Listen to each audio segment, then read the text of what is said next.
What character would realistically learn magic in Marvel? This video is purely for entertainment and does not infringe on copyrights or laws. The rights to the novel and image belong to the original author. We do not claim ownership. Don't like waiting and want to listen to this fanfic in full now? Subscribe to our Patreon, where you'll find the best fanfics. Chapter 151. Who likes strong women? Vesemir looked at the silver-haired girl who was eating crazily at the table with strange eyes. In just a short while, she had already eaten 2 tables of dishes, and Vesemir didn't even know her name. Although she didn't eat the ingredients of Kaer Morhen, but the food conjured by the wizard, it was still scary enough. She had pointed ears and a beautiful face, obvious elf features. But her huge appetite made it difficult for Vesemir to associate her with an elf. In the old man's impression, most elves are arrogant and particularly concerned about etiquette. The silver-haired girl didn't care about so much at all.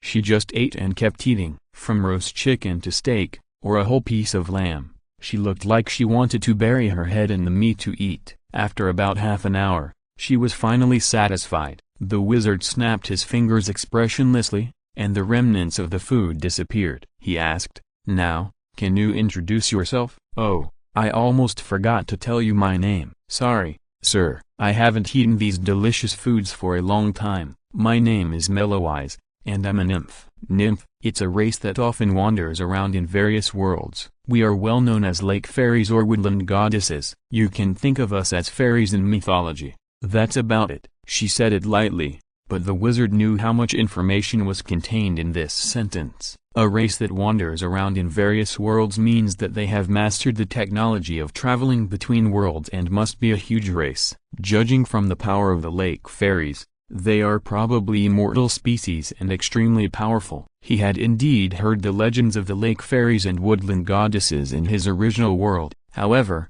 that was the content of Greek mythology. As if seeing his doubts, Melloweyes explained with a smile, "If you have heard similar legends, don't be confused. Those are us. We just like virtuous humans." "How should I put it? It's a spiritual pursuit," she said. "When we are hungry, we will eat things from the other world. The magic contained in them can make us full at the fastest speed, but the taste is not very good. If there is a choice, I still want to eat some normal food. As for humans, being with those of you with higher moral standards will make us happy physically and mentally." The wizard did not speak. He did not want to speak out his inner thoughts, which was too offensive. The way this race grew up and the living conditions that required human company made him think of things like parasites. But who would say these 3 words to a beautiful silver-haired girl, especially she was smiling at you? "Anyway, thank you for taking care of me during this time, sir. I'm leaving now. Goodbye." She said goodbye to the wizard very energetically, ignoring Vesemir and Geralt who were present. Then she ran to the water tank in the hall, pinched her nose and jumped in, and disappeared in an instant. Vesemir looked at Geralt, then at Shenyan. He stood up as if he didn't believe it, walked to the water barrel and looked at it carefully again and again, and even rolled up his sleeves and reached in to dig. He turned around and said, "Was I dreaming just now or what? Where is she?" A wet hand patted his shoulder, which made the old man shudder. He quickly turned back and saw a beautiful green-skinned woman slowly walking out of the water barrel, smiling at him politely. The old man sighed, almost wailing, "What's the matter with my water barrel?" "Yes, what a pity. I wanted to give her a gift," she said, but there was no regret in her tone. On the contrary, there was an excitement that was hard to conceal. Geralt coughed, and he stood up. "I'll go out and bask in the sun." He walked to the door of the hall and took Vesemir with him, leaving the space for the fairy of the lake and Shenyan. "By the way, I haven't asked your name yet." "Let me go first." "My name is Sunny." "What's yours?" The fairy of the lake leaned down and whispered in his ear. The breath she blew out had a fragrance, the smell of grass and dew. Shenyan moved his ears a little uncomfortably. Shenyan. Sunny suddenly read in Chinese. Shenyan, your name is very interesting. The back of it means to be careful when speaking, but with your last name, it becomes why you should be careful when speaking. Am I right? You are very knowledgeable about the culture of my hometown. Sunny chuckled twice and hugged Shenyan tighter, "Because I often wander around in various worlds." "That's for sure. Listen, Can we talk about something? Don't be like this anymore." "What?" The wizard took a deep breath, and used his magic to shake Sunny away. Then he said, "Listen, I know you are beautiful, and I admit that you are very attractive to me, but you have to tell me why you came to me first." "Okay, let's talk business." "Talk business? You men are always like this." She walked to sit opposite Shenyan, put on a serious face. If she could keep that expression, she would look like a very dignified and elegant goddess, just like those oil paintings depicting myths. But unfortunately, the wizard, who knew that this fairy had an extremely bad personality, did not have any expectations. Sure enough, the next second, the expression on her face turned into a teasing smile. "Have you ever considered finding a partner? Talk about business." "This is business?" The wizard suddenly felt like a little girl who was teased, and he couldn't bear it anymore and said, "Talk about business." Sunny's face-changing skills made him a little amazed. In the next second, she put on a serious face and said, "I need you to help me save a world." Reasons, difficulty, and reward. She's a quiet person, but I like it very much. She changed her expression again, because the people in that world are not destined to die. They cannot all be destroyed because of the fault of one person. As for the difficulty, it's very simple for you. As for the reward, how about me? She stood up, leaned down, and deliberately revealed what was under her loose skirt, and even shook it twice to ensure that Shenyan, who was sitting opposite her, could see it all. Chapter 152 The Whereabouts of Swallow. Not very good. The wizard remained calm, as if he was not moved by the beautiful scenery at all. He said lightly, "I'll make it clear. What I can do, you should be able to do better than me." Sunny sat down and sighed. "Yes, as a nymph who has lived for a long time, I am indeed very strong, but what's the use of being strong? We can come and go freely between the worlds because we have made a vow not to use our own power to change the world. It seems that you don't know that the barriers of the world are conscious. If they don't allow it, we can't go anywhere." "Your statement is very interesting, and I have reservations. But you didn't get to the point. Why do you have to let me go? You can travel between the worlds. You can find someone stronger than me to go. That way it will be foolproof, right? Besides, you just can't change the world with your own power." "But what about your act of giving the sword? You can completely use a sword to change a mortal and create a god on earth." "Your statement can't convince me." "You are very smart." Sunny smiled. "But this is our code, my dear Shenyan. While we have power and unfettered freedom, we also have to pay a corresponding price. For example, helping the world with cracks in its barriers, and eating the creatures from the other world when they invade. Otherwise, who do you think would be willing to eat those disgusting things? Although they do taste okay when roasted." "Let's get back to the topic." Okay.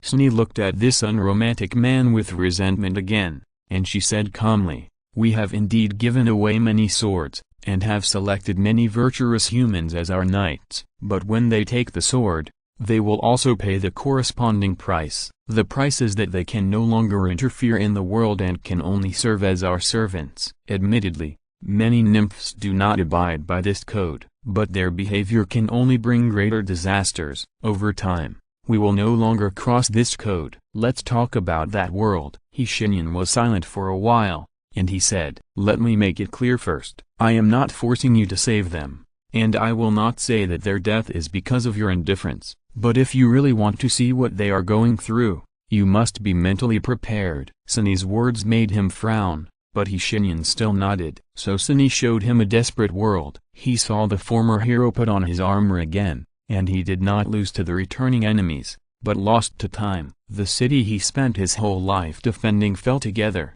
and his bones and the city turned into ashes and disappeared forever. He saw the god of the human world, who was unwilling to kill his best friend, resist the supreme powerlessness of mankind for the innocent people, and died alive under excessive nuclear radiation without retreating. He saw ghosts and monsters crawling out of hell and preying on the human world. The few who dared to resist were eaten alive in a moment. He saw the buildings collapse and the ground crack. The mountains trembled and the ocean evaporated. Fathers and sons turned against each other, and husbands and wives killed each other. He saw a large number of religious lunatics jumping down from tall buildings, shouting words calling for evil gods, and saw the crows gathering in a square pecking at the eyes of the dead. He saw everything. He even saw the future, including the future of that world, how the world was destroyed, the collapse of the sun, the explosion of the planet. Not only the Earth, but the entire universe was destroyed in an instant. They didn't even leave anything to prove their existence. Shenyan opened his eyes, and Sunny asked, "Did you see it?" The wizard nodded calmly and said, "You said that their destruction was due to one person's mistake." "Whose mistake?" Sunny smiled sadly. "Me." "You?" "Yes, I was supposed to be the patron saint of their world, but I didn't know I was a nymph at that time. By the time I knew it, it was too late. I could have stopped it all, as long as I wasn't a nymph." The wizard was silent for a while and said, "If I promised you, then how can I save the world?"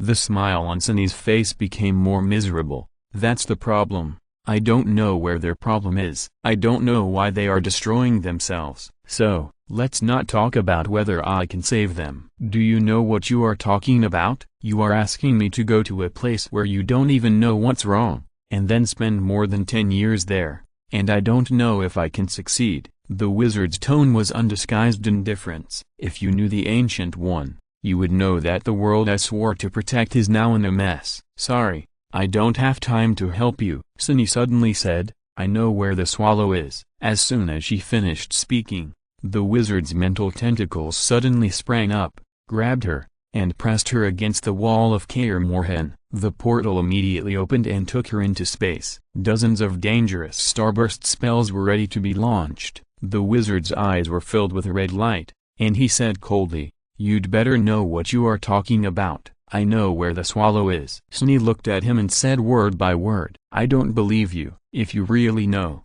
make a contract with me, in front of the witness of the White Tower." After the wizard finished speaking, a blue light curtain was summoned by him, and he said, "Now, tell me, in front of the witness of the White Tower Council, if I save the world you mentioned, then you have to tell me the whereabouts of the swallow." The additional clause here is that it is the swallow in the memory of the cross-border wizard Shenyan, not something else. Sunny did as he was told. She said, "Under the witness of the White Tower Council, if the cross-border wizard Shenyan saves the world I mentioned, then I will tell him the whereabouts of the swallow in his memory." A blue light flashed on the screen, and a mechanical voice said, "The White Tower Council has received the witness contract application and has approved it. The contract is established. Please be sure to abide by the contract. If you violate it, we will pursue you to death on the grounds that you have violated the contract. Please carefully consider whether your strength can compete with the White Tower Council. Thank you for your cooperation." Sunny patted the wizard's right hand gently,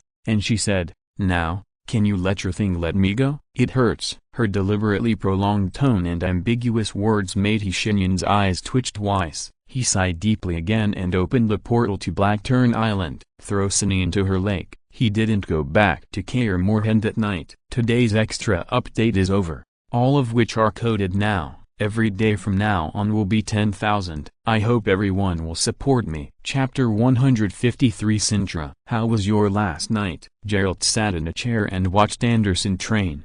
The sun was shining brightly in the courtyard. He sat there lazily, covered in bandages. "Do you have to mention this?" Shenyan walked out of the door of the hall. He pulled up the collar of his robe a little uncomfortably. The Witcher didn't say anything. He closed his mouth and repeatedly pointed at the bandages on his body with his fingers. Shenyan glared at him, conjured up the velvet armchair that he was very familiar with, put it next to Geralt, and sat down. He was thinking, with his 10 fingers on his chest, closing and opening. What exactly is a swallow? Ancient One knew, and regarded this matter as very important. Even before he died, he told him, and the lake fairy in this other world also knew this, and felt that the whereabouts of the swallow was enough for him to save a world, and even pointed him away in advance to stabilize him. He thought he would set out to save that world immediately, but Sunny said it was not time yet. She was lying at the bottom of the lake, with the water rippling around her,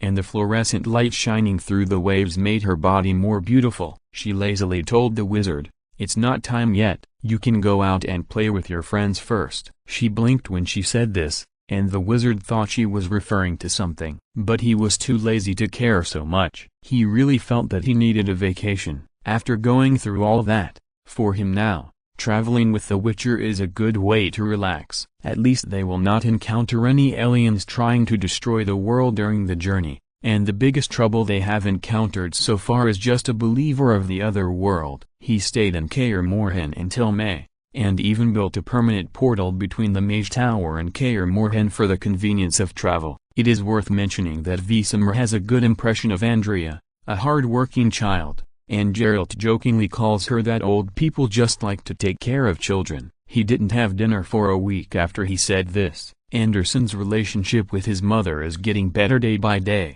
or maybe there is a magical power between mother and son, and they just returned to the normal mother-son relationship mode. Anderson often takes Vilja to the hillside behind the castle to play when he is free from training. Thanks to Geralt's dragon blood carrot, the area is very safe. Time flies. Let's focus on Kaer Morhen in early May. The turn of spring and summer did not make the climate here warm. Kaer Morhen is built on the mountain, and it seems that it is always covered with ice and snow. Even the hottest season cannot make the snow on the mountain disappear. This is a good thing. At least the wizard does not like the hot weather. Geralt is wearing a new leather armor. The dragon leather armor he used to treasure was destroyed in the battle with Wilgilmor. The Witcher hung it in his room as a treasure. The wizard said that he could make him a new one, but the Witcher refused. He said, "Your last work made me bite off a man's ear, so don't do it this time. Besides, I don't think I need to wear such good leather armor to kill water ghosts." As he said this,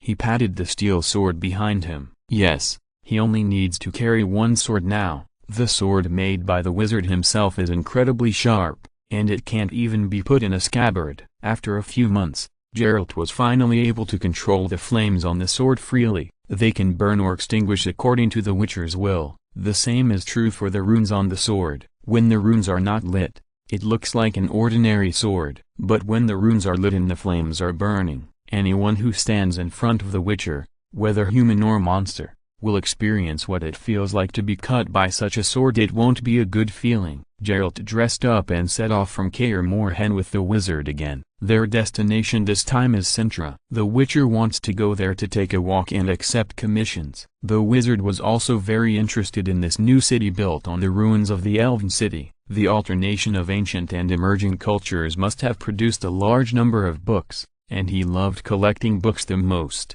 At least that's what he told Geralt. The Witcher instinctively felt that he must have something else to do. They went all the way south, passing through Gdwin and Upper Red Ern along the way. From a small city below Temeria, Brugge passed through and came to Cintra. The journey was easy for both the Witcher and the wizard. They traveled slowly and took 2 months to reach Cintra. The process of entering the city was no different, at least for Geralt. He was actually very tired of queuing, but rules were rules and had to be followed. Shenyan didn't complain. It seemed that for him, everything that happened now was a kind of relaxation. He even began to analyze what material the flag on the gate of Cintra was made of. As soon as he entered the city, Geralt immediately began to regret it. Guards came and went on the street, patrolling in groups of 5. There were not many pedestrians on the neat streets, and it was only 1 in the afternoon, which should be the time for people to move around. He and the wizard rode through the quiet streets. Every household had their doors and windows closed. Occasionally, there was a cry of a child, but it soon disappeared. The whole city was terrifyingly quiet. The Witcher frowned and asked, "Did you find anything wrong?" "What do you mean?" "The aspect of your profession, if that's what you're asking." The wizard stretched leisurely. "Unfortunately, no. In other words, it's related to politics." "Damn it. I don't want to have anything to do with kings anymore." Geralt sighed. He still remembered how Eskel, his Witcher brother, commented on him. He said, "No other Witcher would be like you, saving the princess, being brothers with the kings, and even running to save half of the city." Thinking of his brother, the Witcher smiled. They walked slowly along the street, and Geralt tried to find an inn that still accepted guests. The wizard looked at the architectural style here with an admiring look. Most of the buildings in Cintra are white, which looks very harmonious. The materials and architectural styles they use are also extraordinary. Some old buildings are obviously elven style at first glance. The style of exaggeration and elegance is something that humans cannot design. But there are also flaws, such as the tallest building in the center of the city, which is the royal palace. The wizard sighed, and he felt very uncomfortable with this golden spire building, just like a person with obsessive-compulsive disorder seeing a puzzle with a missing piece,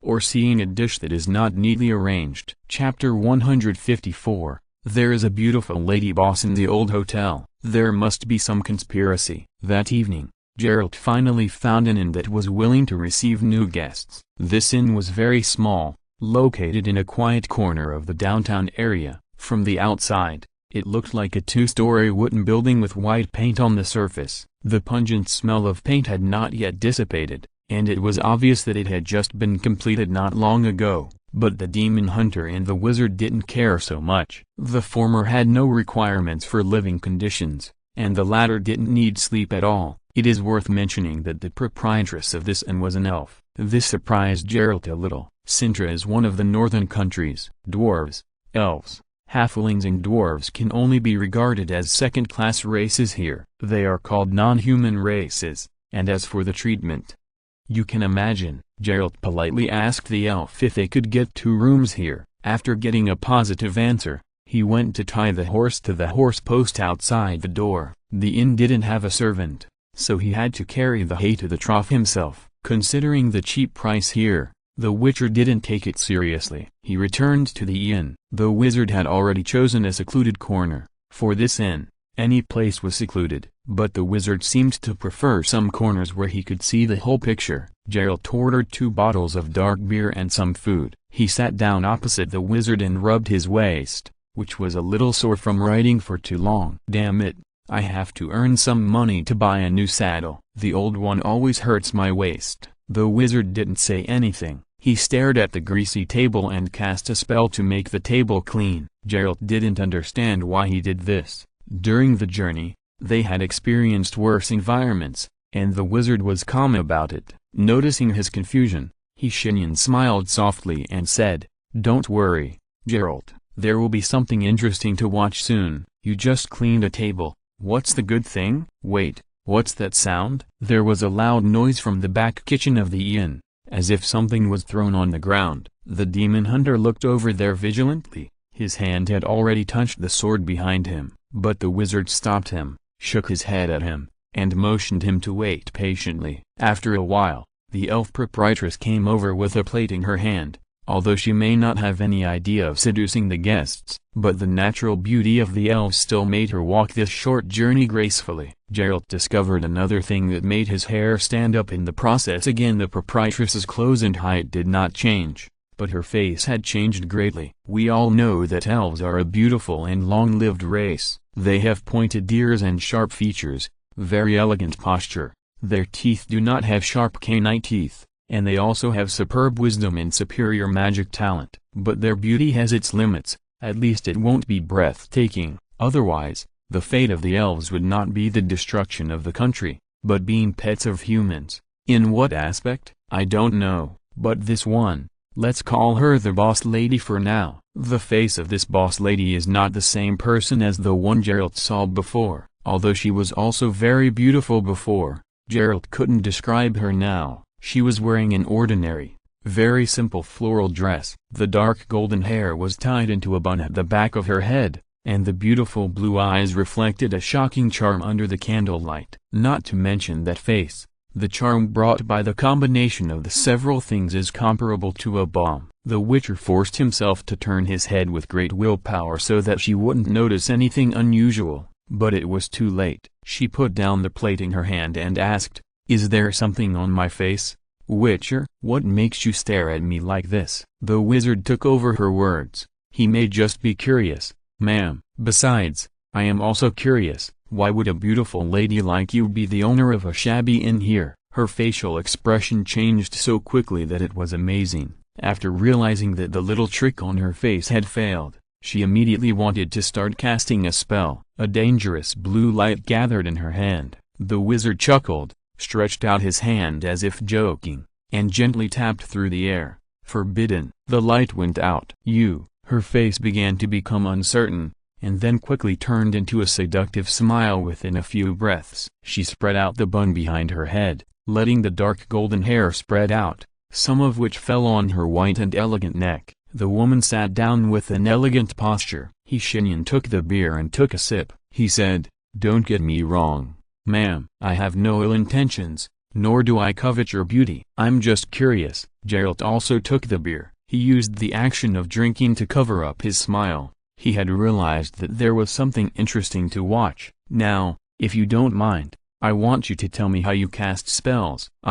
Please forgive me. It's difficult for me to find records about spells in bookstores and libraries, and the few books that mention you are all bad words, and the names I heard about you from the market range from polite wise men to imprecise sons of bitches. They'd better get the plague." The woman smiled slightly, and she quickly calmed down, as if the tense scene before had never happened. "You look like a polite person, but you must like to joke very much." "No, in fact, I'm a boring person most of the time, believe me." Shenyan frowned seriously. This made the smile on the woman's face disappear. "You don't have to humiliate me like this. My magic skills are not even worth mentioning to you. You easily cut off my connection with the chaotic energy in a way that I cannot understand. I believe that my life can be ended by you in the same easy way. So, let's be frank. What do you want from me?" Geralt took another sip of wine. He thought, the wizards are really roundabout in their words. Fortunately,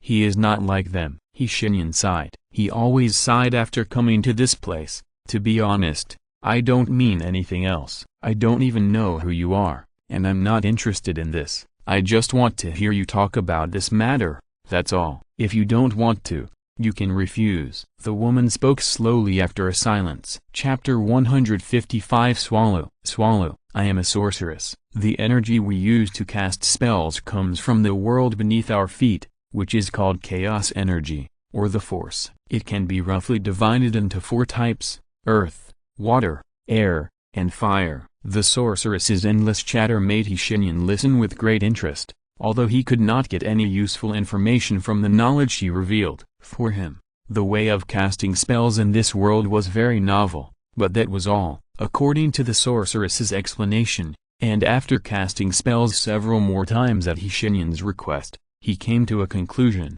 the wizards in Geralt's world, or wizards, warlocks, druids, it doesn't matter what the name is, as long as they are people who use spells. The essence of their casting is to control, suppress and utilize elemental energy. Through those things called chaos energy, talented people will gain the ability to cast spells after years of training. Shenyan's fingers tapped on the table. He was not sure whether he should do this, but in the end, curiosity overcame everything. "This is also a common problem among wizards," he said. "Have you ever thought of using other methods to cast spells?" Before the sorceress could answer, he smiled apologetically at Geralt and said, "Let's leave for a while," leaving behind the witcher who hadn't seen enough of the show. He pulled the sorceress into the portal to the wizard's tower that had just been opened. After entering the wizard's tower, she was immediately shocked. For no other reason, it was because there was a girl standing in the middle of the hall,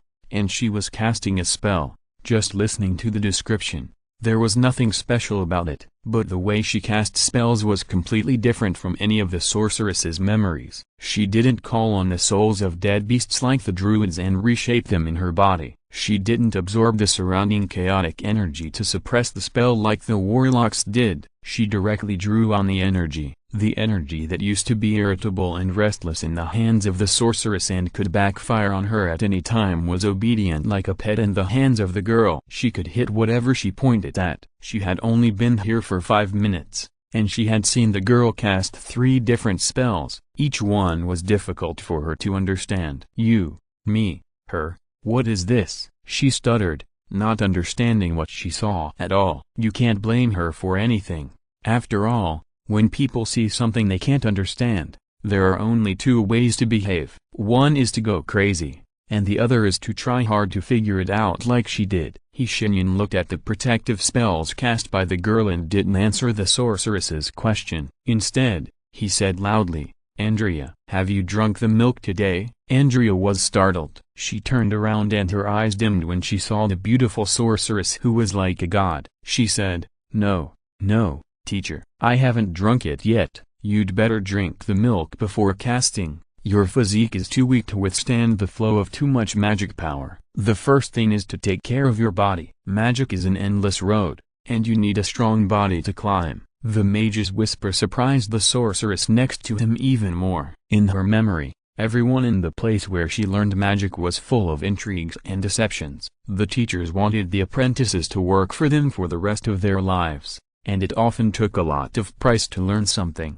As for those who care about the physical condition of students like him, basically none. And the girl's face was not outstanding, which basically prevented him from thinking about something. The sorceress narrowed her eyes and began to plan something. The next second after she thought of all these years, the wizard turned his head and looked at her. There was an undisguised warning in his eyes. He gestured to the girl, "Go upstairs to practice now. There is a gift I prepared for you in the second drawer of the table in your room from the left to the right." She nodded and quickly ran upstairs. Shenyan stretched out his hand to call for 2 chairs. He sat on the left and motioned the sorceress to sit on his right. After she sat down, Shenyan said, "Thank you for sharing that knowledge with me. Let me introduce myself. My name is Shenyan, and I'm a wizard." "Not the kind you think," the elf answered softly in her language, with a gentle and varied tone, like a ballad. "Enid Anglina. Of course,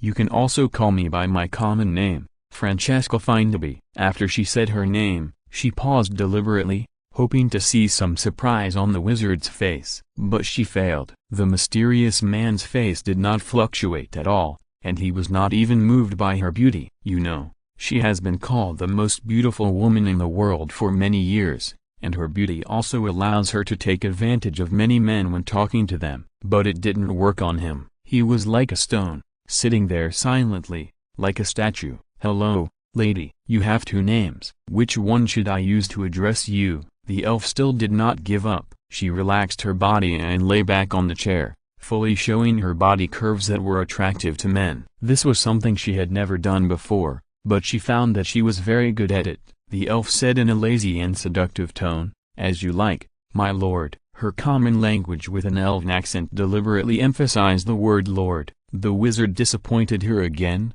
"Although I admire your beauty, ma'am, I must have a name. Otherwise I can only call you an elf, which is very rude. I believe you won't like it either. Are you a stone? Forget it. Just pretend I didn't say anything." She sat up and put on an elegant sitting posture, which was consistent with her identity. "Just call me Francesca. So, what else do you want to know from me?" "A lot, such as how your race traveled through the world. For example, where is the inheritor of the ancient blood, the mysterious gyre, the swallow that brings spring and resurrection now?" His question made Francesca's expression change slightly. Few people know that the elves, they call themselves Ianchidi, are not the natives of this world. They just came much earlier than humans. Even among the elves, this is a secret. Not to mention the latter. "But how did this man know?" "How did you know that?" "Excuse me, from your brain." Her face turned pale and blue, and Shenyan had to admit that it was fun to see such a beauty get angry. But Francesca was obviously not just angry. A deep sense of powerlessness and shame distorted her expression. She bared her teeth, but without canine teeth, she looked less intimidating. "What did you see?" If you're listening to this novel on a channel other than Fanfic World, it means they downloaded and uploaded it without effort. We cordially invite you to visit our channel, Mundo Fanfic Novelist. There you'll find the original version of this story and you can explore many other novels of various genres. We are waiting for you to immerse yourself in a world of incredible novels. Chapter 156. You will be scolded if you look through other people's memories at will. Everything, Ms. Francesca. Everything, including when you were born, your childhood, your core organization in the Brotherhood of Warlocks, your experience and talent and skills. I have to say, this is a good name. His calm tone seemed to not take Francesca seriously at all, which made her breathe faster and even her face turn pale because of excessive anger. "Don't you already know, since you have read all my memories?" "Why are you still asking me?" Shenyan nodded. "Yes, but I didn't mean to." "You." She stood up. Her tone was sharp, but her beautiful voice still made the scolding sound like a song. "You read my memory, a thief who enters other people's brains at will. And you still say that this is not your intention? Shameless, you lowly hairless monkeys, primitives, savages." The wizard was indifferent and gladly accepted her insults, because he knew that this behavior itself deserved to be scolded, and he would not do it if he had no choice. But the news given to him by Sunny was indeed like this. It was related to the whereabouts of Yanzi, so he had to do it. "So it's okay to be scolded a few times. Please calm down, Ms. Francesca. Do you mind if I give you some compensation?" Her expression changed again. The previous anger and shame were swept away, replaced by another pitiful expression, and even her voice became gentle again. "Okay." The wizard smiled helplessly. He found that although he didn't like this kind of people, it was quite fun to watch them perform the art of face changing in front of you. After laughing, he asked lightly, "What do you want?" "Your magic," she answered without hesitation, straightforward and neat, as if she had thought about it long ago. "Okay." But Shenyan's answer was so straightforward, it even made her doubt that her request was a little low. The wizard seemed to have sensed her thoughts and said casually, "Don't worry that I will make a fuss about this. I will teach you 2 ways of casting spells, one from myself and the other from some of my friends in other worlds. You can choose one to learn. Anyway, after my improvement, the 2 methods have the same result. These methods are of no value to me. If you want to learn them, then learn them. You can even teach them to others, although I don't think you will do so. To be honest, I am looking forward to what you can do after learning them, lady." He smiled indifferently and threw a ball of light. Francesca took it as if it were a treasure. She didn't need to ask how to use it. If she really asked, she would be a fool worse than a pig. "The use of this magic light ball is obvious. Just eat it." Just as she opened her mouth and was about to swallow the fist-sized ball of light, the wizard stopped her with a strange look on his face. "What are you doing?" Francesca stopped, her expression blank. "Excuse me, this is not for eating." His laughter sounded a bit harsh to the elf. The wizard stood up, walked to Francesca's side, held her right hand, and a little bit of magic passed through her arm, crushing the ball of light. In Shenyan's opinion, after the ball of light was crushed, Francesca straightened her body. She even kicked off her shoes, revealing her smooth feet. It seems that women love beauty by nature, and even an elf of noble status like her can't escape the common practice of painting black nail polish on her toe. To be fair, every part of her body is beautiful, even her feet. The wizard looked away. He didn't want to take advantage of someone's misfortune, which would be somewhat unrefined. A white light shone through Francesca's closed eyes through her eyelids. The sorceress's body trembled, and a soft white light bloomed from her pores, illuminating all the bones and blood vessels in her body. This process lasted for a while. At least, when Francesca woke up, the wizard had disappeared. She found that her clothes were soaked. Sitting on the table in front of her was the girl called Andrea, who was holding a book and reading. Seeing her wake up, Andrea said, "The teacher said that you can leave by yourself when you wake up. He set up a portal at the door. You can open it and return to your shop." "What if I don't leave?" Francesca said, and she found that her voice was terribly hoarse. Andrea raised her head. Her expressionless appearance was somewhat similar to her teacher. A cup of warm water that had been prepared long ago rose out of thin air and flew into the hands of the female elf. She said, "You can also stay here for a while." The teacher guessed that you would say this. He said that if you don't understand anything, you can come and ask me. "Me? Ask you?" Francesca drank the water in her hand and laughed. Andrea was unmoved by this. She said lightly, "Yes, ask me, madam." Like this, she tapped the glass of milk on the table and turned it into bread, and then turned the bread into a white plate. The smile on Francesca's face disappeared. How did you do it?" Andrea looked at her with contempt. "The teacher said that you can bear it, so he passed so much knowledge into your brain at once. Unlike me, I still have to learn slowly." "But why don't you have the talent?" he said. "Go and see for yourself. It's in the 2nd chapter and 3rd section of Magic Theory, the application of transfiguration. Being despised by a human cub who is hundreds of years younger than you may be a great shame for other elves. But Francesca is different. She quickly adjusted her mentality. She faced the girl with an equal or even humble attitude. "Thank you for your guidance." She closed her eyes and began to read the knowledge that the wizard taught her. The more she read, the more frightened she became. Whether it was the way to cast spells or the number of spells, any exposure of this knowledge might make the most powerful wizards in the world fight for it like mad dogs. But this knowledge was thrown into his head by that man like garbage, and he didn't even care. Doesn't he know the impact of doing so? No,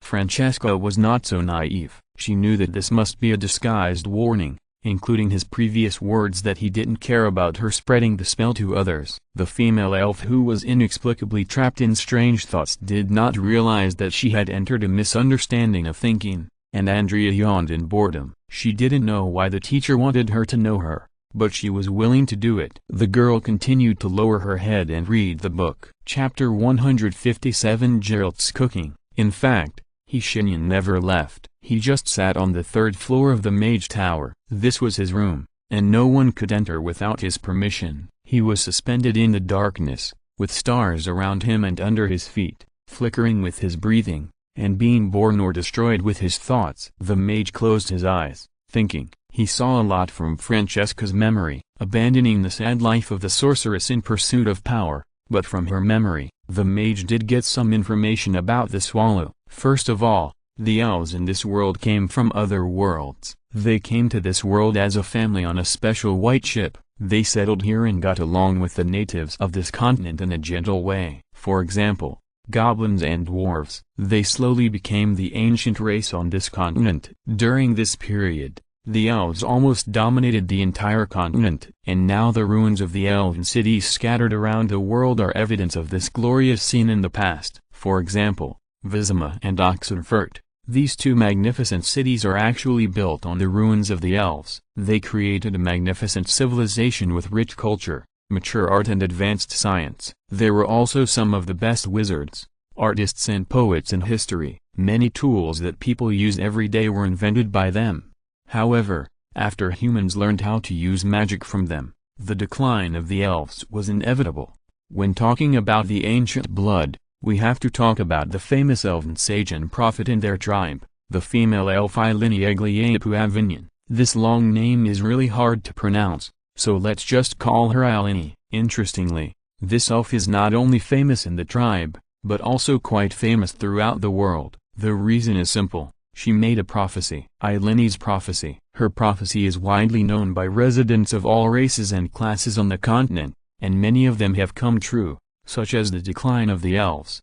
The most serious warning in her prophecy is that the world will be destroyed by white frost and return to barbarism. According to her prophecy, the world will be destroyed by white frost. All humans will perish, and the only survivors will be elves. They will be saved by the descendants of the ancient blood, who are called swallows. Swallows. The wizard actually doesn't care about the fate of the elves, nor does he care how this race crosses the world, because they did not cross the world barrier. Instead, they sailed in the universe and traveled through the stars. He only cares about two things. First, what is the white frost? Second, the swallow. What is the white frost? Francesca's memory has no judgment. The oldest books of the elves cannot describe what kind of disaster it is. The only thing that can be confirmed is that the white frost has destroyed many worlds. As long as the white frost appears in the galaxy, within a few decades, all the planets in the entire galaxy will turn into lifeless ice. And the swallow,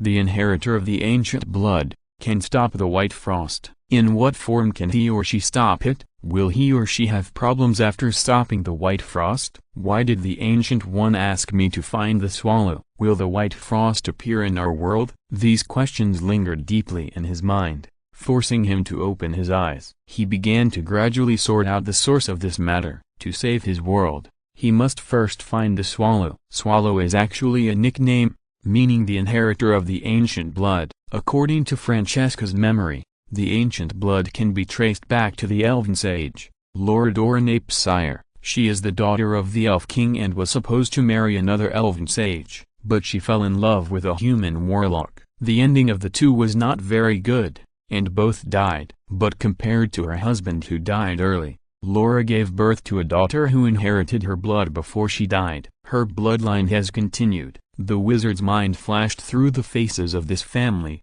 and finally fixed on two people. Calla and Fiona Rhiannon of Cintra, the queen where he and Geralt were, known as the Lioness of Cintra. The second one is her daughter, the Princess of Cintra, Pavetta. The wizard's eyes were tired and satisfied. He had just used magic to trace the genealogy of that family from top to bottom. This behavior of wandering in the long river of time is not simple, but it is effective. At least he has now got the clue of the swallow, but the swallow itself has not appeared. Because not every inheritor of the ancient blood can be called a swallow. The ancient blood is an extremely powerful bloodline. Those who possess it can control space and time and roam in various worlds at will. Does it sound like a cross-world wizard? But cross-world wizards cannot let their offspring have the same ability as themselves. Unfortunately, few bloodlines can fully control it. At least the two heirs now can't, and they may not even know that they have such an ancient and noble bloodline. He left his wizard tower and came to the hotel in Cintra. Geralt was sitting in the lobby eating. He saw the wizard walk out of the blue light portal and complained to him.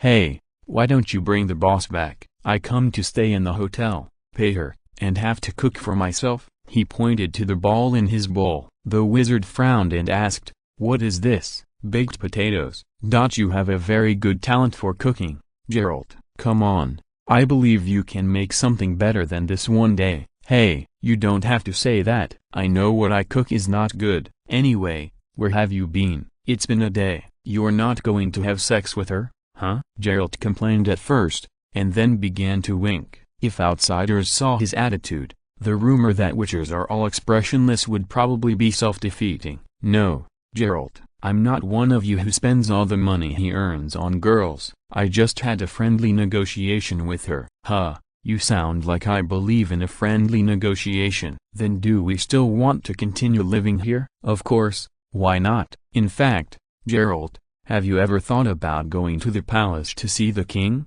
Geralt's hand trembled and he almost dropped his fork on the ground. The witcher frowned. "No, I don't want to have anything to do with the kings anymore. They don't welcome a nosy witcher like me." What he didn't know was that things would always go against one's will. Today's update, 10,000. There are no drafts. All are current code. If nothing unexpected happens, I will update at about this time every day in the future. Thank you for your support. It is very important to me. I am very happy that my writing can be seen and recognized by others. Talking about the plot, I think this part is a bit hard, but I have to write it for the sake of rationality. If anyone has read the original novel of The Witcher or played the game, they should have some impression. I tried my best to make my own changes without changing the original setting, so that this plot is as reasonable as possible. As for tomorrow, Ciri's grandmother, her mother and her father will appear. Chapter 158 Banquet. How did you do it?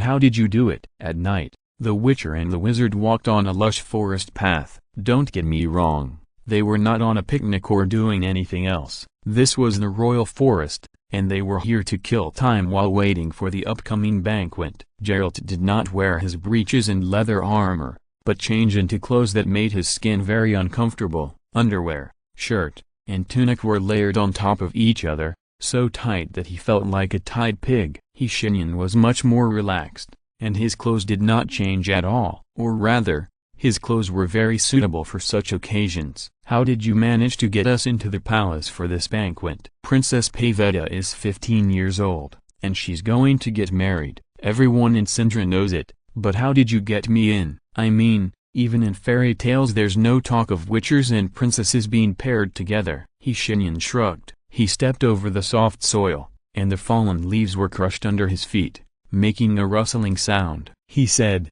"It's just a little trick, Geralt. You see, this banquet actually has a deeper meaning." "What?" "The queen doesn't just want to choose a suitable husband for her daughter. In fact, she wants to take this opportunity to form an alliance with the people of the Skellige Islands." "Where did you get the news from?" "I'm a wizard, Geralt. Mages are born with this." He raised an eyebrow at Geralt, and then said, "But that's not the point. I don't care about her political demands at all. I only care about Princess Pavetta." This time it was the Witcher's turn to raise an eyebrow. "You want to be the king of Cintra?" "King Ragnar died a few years ago, And the queen doesn't want any other partner. You still have this hobby? No, Geralt, I would never be interested in a 15-year-old girl. That would be too shameless. You have insulted 80% of the people who came to the banquet today with this sentence. Who cares? The wizard smiled indifferently. Okay, let's get back to business, Geralt. I came to this banquet and even spent some effort to get identities for both of us for only one purpose. A ray of red light flashed in his eyes,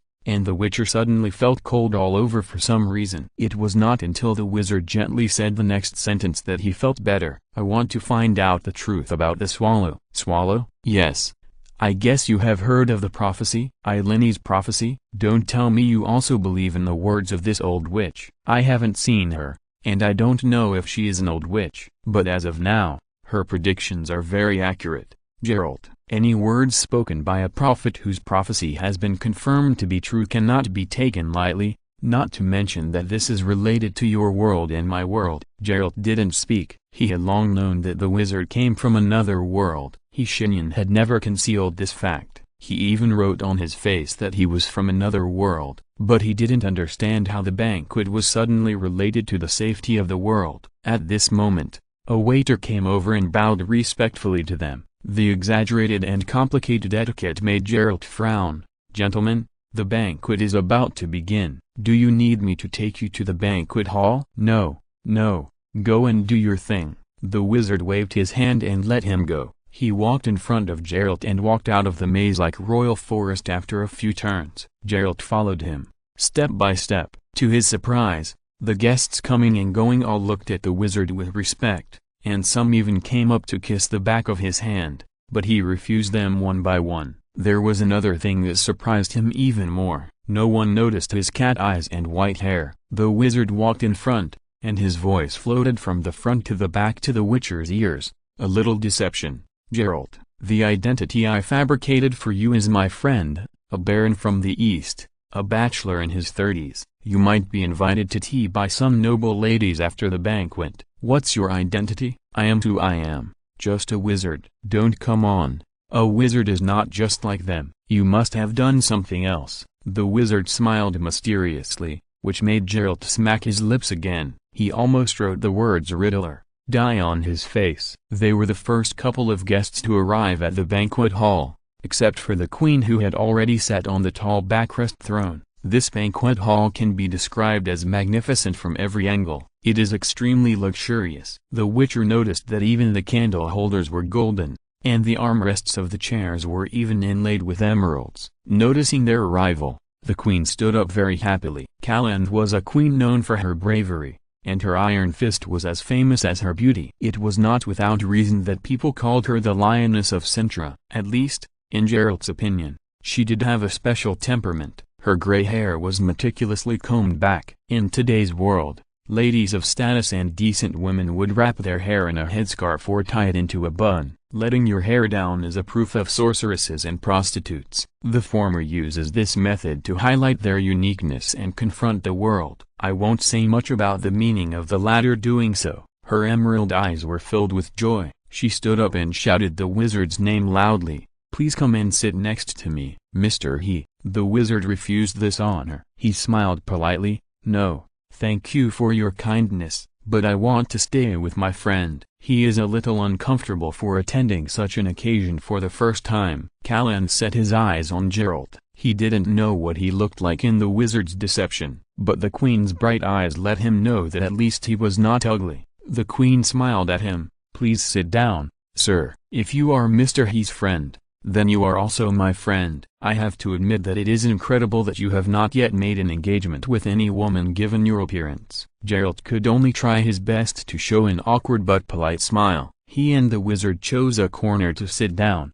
and whispered to him, "What identity did you fabricate for me? And what about my face? Your face has not changed much, Geralt. I just removed your cat's eyes and white hair. Now you are a handsome man with black hair and blue eyes. As for your identity, you were hurt in love when you were young, so you no longer talk to any ladies, and even refuse to see them. You spend all day in your room writing poems and painting, and give them to a person who has long been dead." The Witcher said expressionlessly, Then I am really infatuated. Chapter 159. The 15-year-old princess. The herald standing at the door shouted the names of the guests. Following their announcement, these distinguished people arrived one after another. The banquet started soon. The noise of the people was so loud that the Witcher could not stand it until the delicious food was served. The dining table they sat around was large and rectangular. Geralt estimated that it could seat more than 40 people. On their left sat a fat governor. The Witcher could not remember his name. It was too long and difficult to pronounce. On the contrary,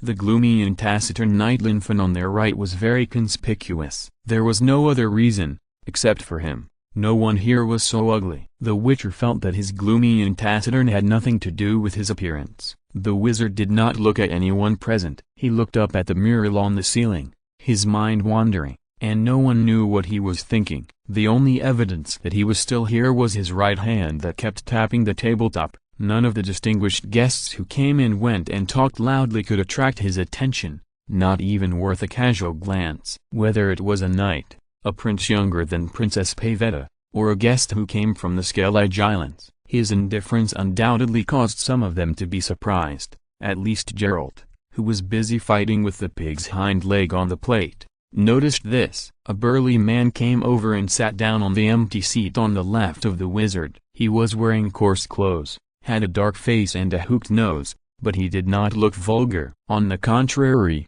his bravery and the messy red hair made this man look like a ball of fire. His voice was also very similar to his appearance. He shouted loudly, "You must be the black-robed wizard who has become famous recently. Even I, who fishes every day in the distant islands, know your name. Can you please have a drink with me?" The wizard leaned back in his chair and looked at him. He raised the silver wine cup inlaid with rubies in his hand and drank a glass with him. The man put down the wine glass in his hand and laughed proudly. "As a wizard, your drinking capacity is not much worse than mine. Your skill in choosing words and sentences is not as good as you said. You are a fisherman who fishes all day long." The man laughed and introduced himself. "I am Esther Tursk from the Skellige Islands. I came here to let my nephew meet the princess. It would be great if the two young people have a common language," he said, pointing to a young man who was drinking with several other people at the other end of the table. He had broad shoulders and messy hair,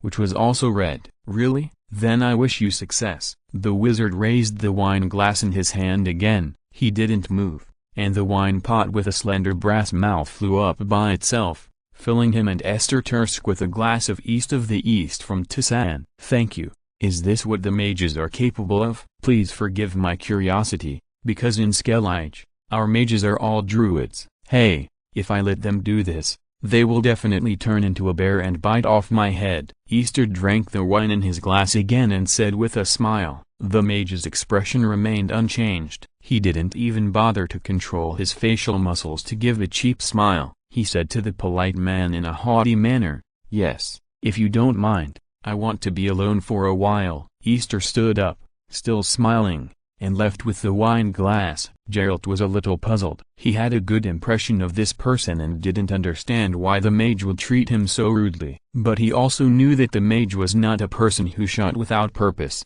As expected, Shenyan turned around and whispered to him, "That guy thought I couldn't see the trick on him." "Trick?" "Yes, just like I did to you. His true appearance and mentality are far from what he appears to be." Geralt swallowed a big mouthful of pork leg meat, and he said incoherently, "It seems that this banquet is gradually becoming more and more interesting." The wizard smiled for the first time, and many people noticed his smile and even raised their glasses to celebrate. Some people even sang a song for it. He said to Geralt, "Yes, Geralt, things are gradually becoming interesting." Some people were toasting, some used their fingers dipped in wine to arrange troops on the table and discuss tactics, and some even started dancing and singing. There were a few men holding harps and wearing bright clothes playing a song that Geralt didn't recognize. He only felt that it was noisy here, but at this moment, the herald standing at the door like a statue shouted again, "Respected gentlemen, Pavetta of Sintra is here." The guests instantly quieted down, and several young people stared with their eyes wide open, wishing they could stretch their necks to several times their original length to see. The herald opened the two heavy gilded doors,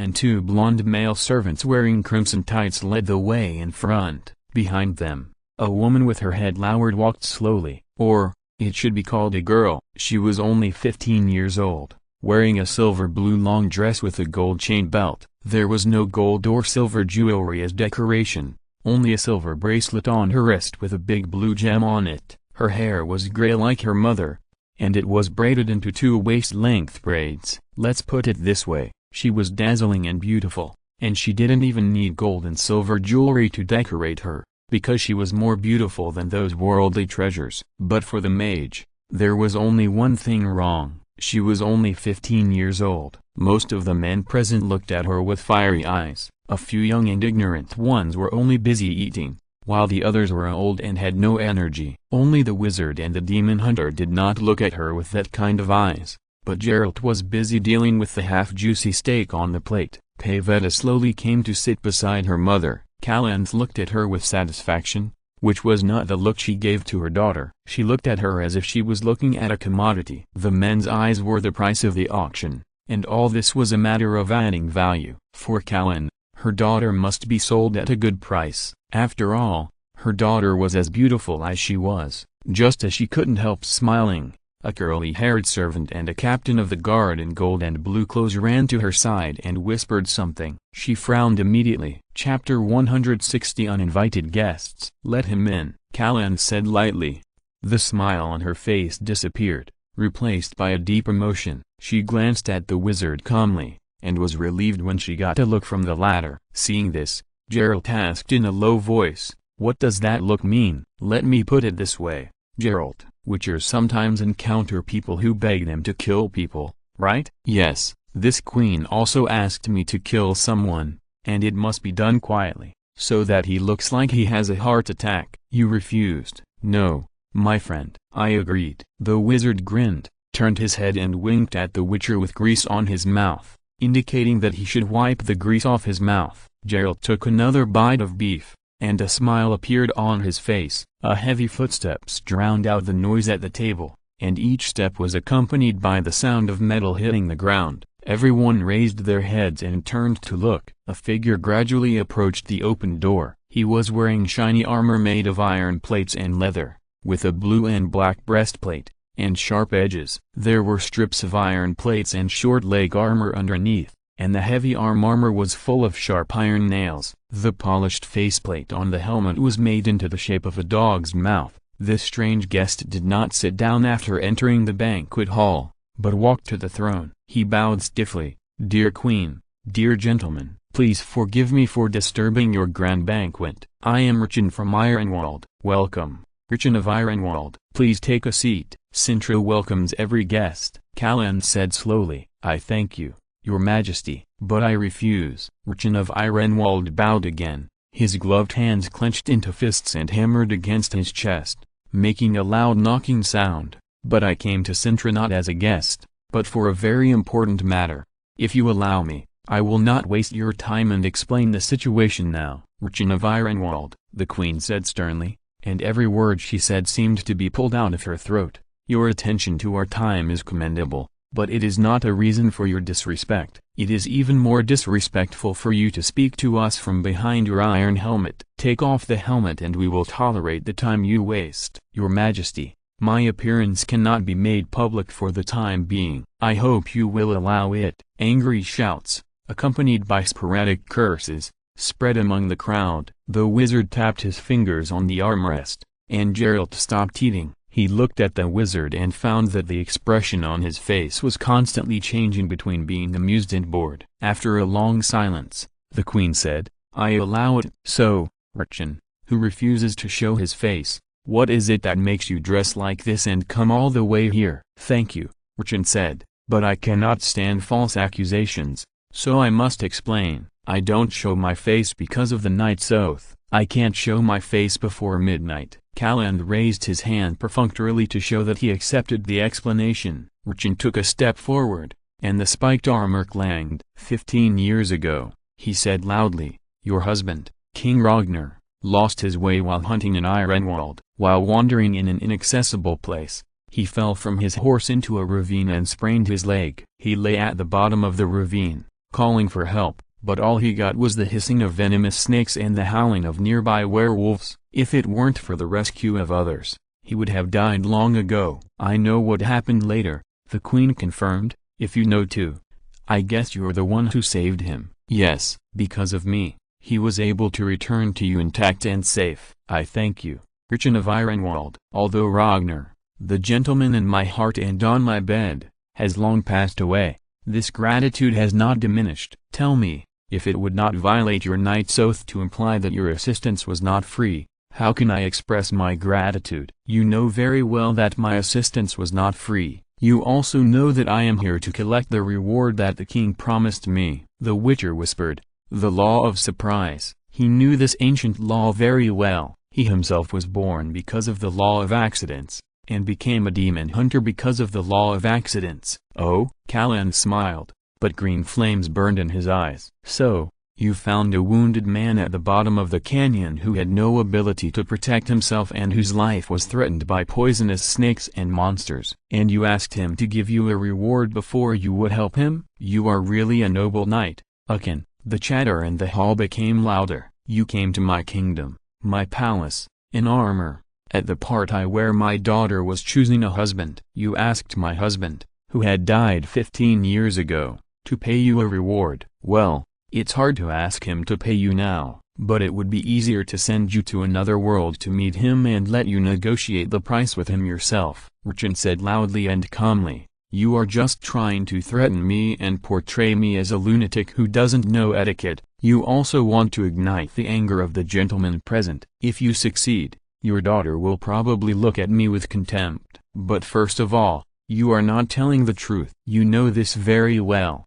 Are you accusing me of lying? Do you know that you are as helpless and close to death as my husband who was lying alone at the bottom of the valley? Callan grinned and smiled. That was proof that she was extremely angry. However, Richard remained unmoved. Your Majesty, you know very well what I ask for. You also know very well what your husband promised me after he was rescued. He asked me what I wanted, and I answered him that I should give me the reward for the thing he promised to leave at home without his knowledge. The king swore to keep his promise, and when he returned to the castle, he found that you, Callan, had given birth. I am sure you know very well what this means. Yes, Your Majesty. I have waited for 15 years, and the interest on my reward has been growing every day. Today I look at the beautiful Pavetta and know that my wait was worth it. He turned and shouted to the guests, Gentlemen, knights, some of you came to Sintra to seek the favor of the princess, but your efforts are in vain. From the day she was born, the royal oath testifies that the beautiful Pavetta belongs to me. Chapter 161 Hedgehog Head. A commotion broke out among the guests. Some were shouting, some were cursing, and some were pounding on the table, knocking over the plates. A man shouted, unheard of, what evidence do you have? Evidence. Richard opened his hands, and the iron-masked man pointed at the queen's face. The queen's expression. That's the best evidence. A strange wave swept through the entire hall, forcing people to be quiet, and even making them sit down against their will. The wizard stood up and yawned. Queen Callan, is this Mr. Richard telling the truth? He asked slowly. This situation made Callan open her eyes wide. She was caught off guard and had never thought that the wizard would do such a thing. She bit her lip, her face had turned pale, and she pulled the green ribbon on her shoulder. Even if he is telling the truth, so what? If he is telling the truth, the promise must be kept. The wizard replied gloomily, is that so? Yes, ma'am. If you don't keep your word, if you take your promise so lightly, even those words that are deeply engraved in your memory. He didn't say the second half of the sentence, because it was enough. Geralt had to admit that he was very surprised. He never thought that he would see Callan's face flushed, his eyes filled with tears, and his lips trembling. There was a dead silence in the hall. She quickly calmed down and said, even if you say so, I can't sit idly by and watch my daughter marry a man who doesn't even want to show his face. Moreover, if he marries the princess, he will have to become the king of Sintra. If the king doesn't even have a face, how can he rule this land? The wizard ignored her sobs and turned his head to look at the dog-faced knight. Richard bowed deeply to him again and said, respected black-robed wizard, I don't want the throne, I only want the princess. Shenyan slightly released the control of the magic, allowing the people in the hall to talk. Their whispered conversation began to linger above the banquet hall again. Silence began to spread until a dull bell rang. It was the bell announcing the arrival of midnight. The sobbing queen seemed to remember something, and her eyes ignited green flames again. Akin of Ironwald. You insisted that I should fulfill my promise. What about yours? You said you could not show your true face before midnight, and now it is midnight. If you want to marry my daughter, let her decide her own fate. Let her see your face.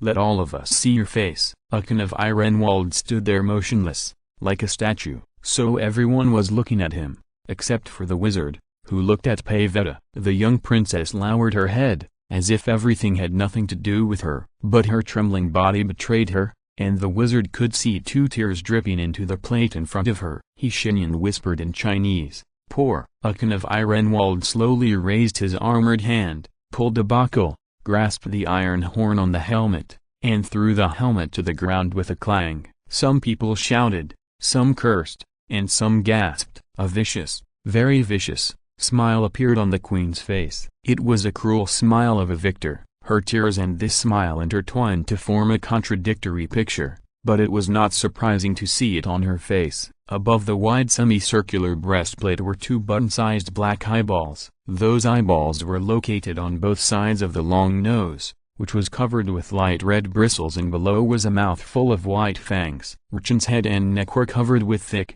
short, twitching gray spikes. A hedgehog. A person with a hedgehog's head. Urchin said slowly, "This is what I look like, Kalanth. You have achieved your goal. You know this very well, don't you? You knew this when your husband told you about his oath. You are well prepared, your majesty. However, your humiliation of me today is useless. You only humiliate yourself." Enough. Kalanth stood up and put her clenched fists at her side. "Let's end it. Pavetta, you know who is standing in front of you and asking you to take you away. Or, should I say, what is it? According to the law of accidents and the eternal tradition, the decision is yours. Answer. 1 word is enough. If you answer yes, you will become the property and trophy of this monster. Answer no, and you will never see him again." She looked at her daughter, with no affection in her eyes, only a cold calculation. Geralt found that the pendant close to his skin on his chest was vibrating wildly. He turned back to look at the wizard,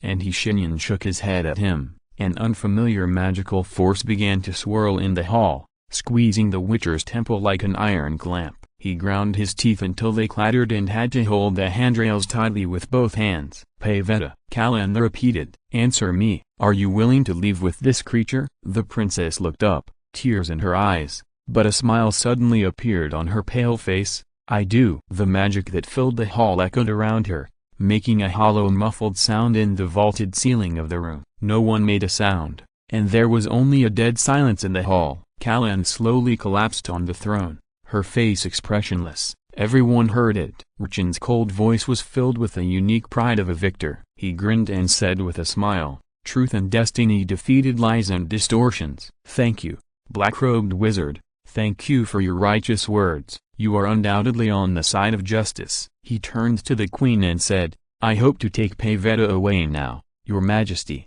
But I don't mind a little entertainment. Look, as her mother, should you hold her hand and bring her to me like countless other mothers?" Kalanth did not speak. She just turned her head and looked at the black-robed wizard with pleading eyes. Shenyan looked at her and shook his head slowly and firmly. Then, her lips trembled and her eyes narrowed, but she did not stand up, but shouted, "Guards!" Everything happened at the same time. Guards with long hook knives and spears ran in. Kalanth stood straight and pointed out the location of Urchin to the guards with unquestionable gestures. Pavetta began to scream. As she screamed, the demon hunter felt the power of the magic more and more. He looked at the wizard. Shenyan lowered his head and said to him, "Our princess is a source wizard. She is born with powerful magic, but she can't control it. Therefore, you should know what I mean by fun." A red light flashed in his eyes, and the demon hunter suddenly found that the wizard was a little strange. He hoped that he was just overthinking. Chapter 162 The Screaming Curse and the Law of Surprise. The swords slashed at Urchin. There were more than a dozen soldiers rushing towards him,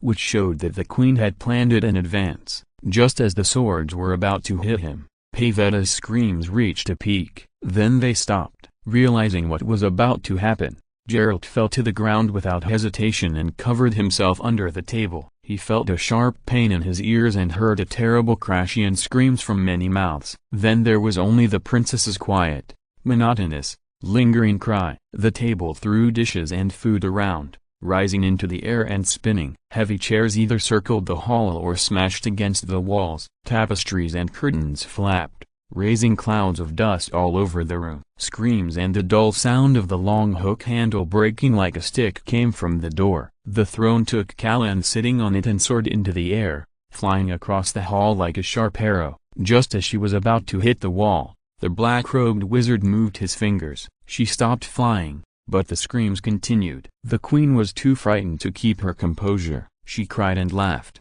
pointed at the black wizard and said she loved him and then cursed him. Pavetta wailed. Her cries were like a whip, lashing everyone and everything. Anyone who tried to stand fell to the ground or clung to the wall. Urchin was no exception. He fell to the ground, and it was unclear whether he was alive. The only person left standing was the black wizard himself. He ignored the magic that could tear people apart alive and strolled over to Pavetta, put his hand on her shoulder and patted it gently. But in an instant, she stopped screaming and fell asleep. The flying plates and food fell down with a constant sound, and a plate hit the ugly knight's head. Geralt would not admit that he was happy to see this scene. The disaster stopped, and the cries of the wounded and the shouts of the people filled the banquet hall again. The black-robed wizard raised his hand and squeezed it hard. People were horrified to find that they had lost their voices. He patted Pavetta again, and she woke up. "Are you okay?" Pavetta did not answer. The first thing she did after waking up was to run to Urchin,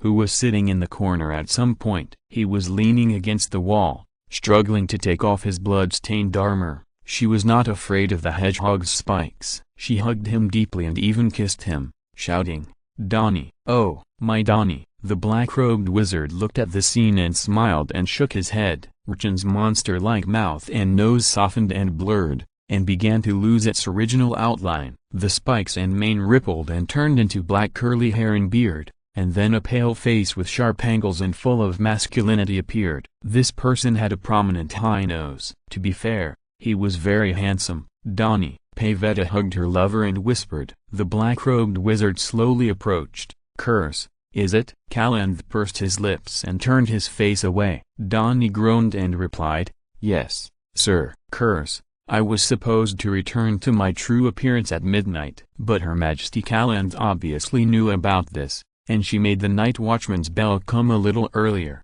so I still looked like a monster when I took off my helmet. The wizard looked back at the hall and felt that this was not a good place to talk, so he snapped his fingers. The demon hunter, him, Callan, and the lovers who were stuck together disappeared, leaving the guests in the hall looking at each other. It took them a while to realize that their voices were returned. Esther Tursk had a gloomy face. This was different from his plan. The man tried to gather magic in his hands, but he received a small electric shock the next second. He knew it was a warning. "Damn it," he muttered.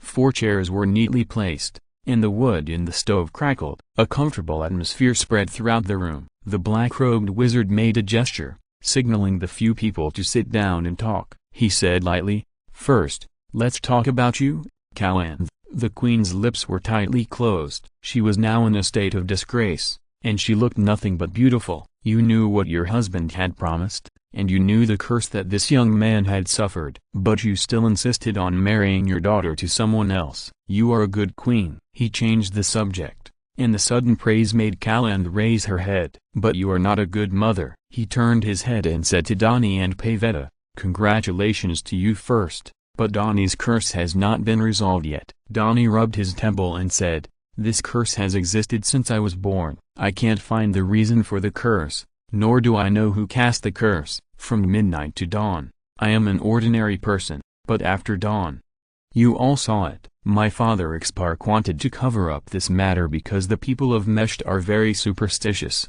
They believe that the appearance of magic and curses in the royal family means the end of the dynasty. So a knight under my father took me out of the court and raised me. The two of us traveled around the world, We were a traveling knight and his squire. After he died, I traveled alone. Someone told me, I can't remember who, that an unexpectedly born child could free me from the curse. Not long after, I met Ragnar. You all know the rest." Pavetta snuggled in her lover's arms while he spoke, looking at him with dependent and trusting eyes, and touching his face as if to comfort him. "It's just a simple curse. I can solve it for you, Donnie." The wizard just snapped his fingers, and a ray of green light flashed. Although nothing strange happened, Donnie's ecstatic face proved everything. He put down Pavetta in his arms and knelt on one knee. He couldn't speak, only words popped out one by one, tears welled up in his eyes. "I really don't know what to say. Don't think I'm so noble, Donnie." The wizard supported his face,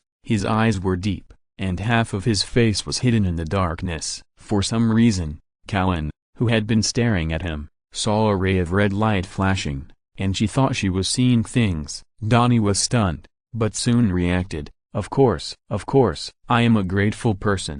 When he said this, he turned his head and glanced at Callan. "Well," the wizard smiled with satisfaction. He said, "What I ask for is very simple, Donnie. It's no different from what you ask for the Queen's husband, the law of accidents." "What? But, Pavetta?" Donnie turned to look at Pavetta for help, and the latter's blushing face made him realize something. The wizard's cold laughter came from behind him. "You young people should really pay attention, Donnie.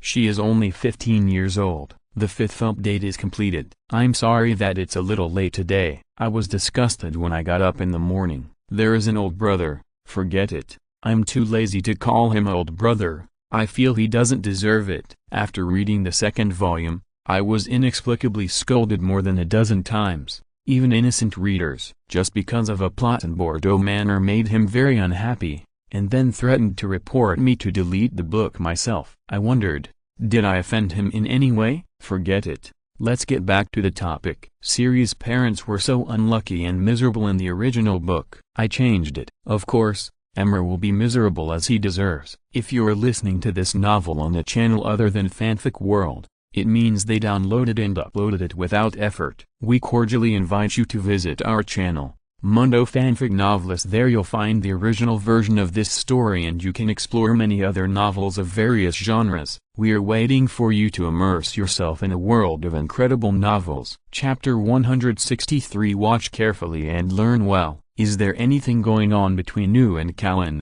huh? The Witcher's question made the mage turn his head. They were sitting in an inn, drinking. "I don't think you would believe me even if I said number. But in fact, there really is no. She doesn't act like she's fine with you." Shenyan smiled helplessly. "You see, I knew you wouldn't believe me, but there really is number. I just cast a spell to make her feel a little bit better about me." At this point, he was a little depressed. "I haven't used this spell for many years, so I may have used a little more magic power." The demon hunter smiled contentedly after getting the answer he wanted. He said, "You know, your recent reputation has spread all over the streets and alleys. I can even hear people talking about you when I walk on the street." "What do they say?" "They say you are a rare, fair, righteous, handsome and charming wizard who is not afraid of the royal power." Geralt, although these are all good words, but when you say them, I don't feel any good intentions. He picked up the wine glass and tasted the cold and bitter wine inside. It was more than a month after they left Sintra,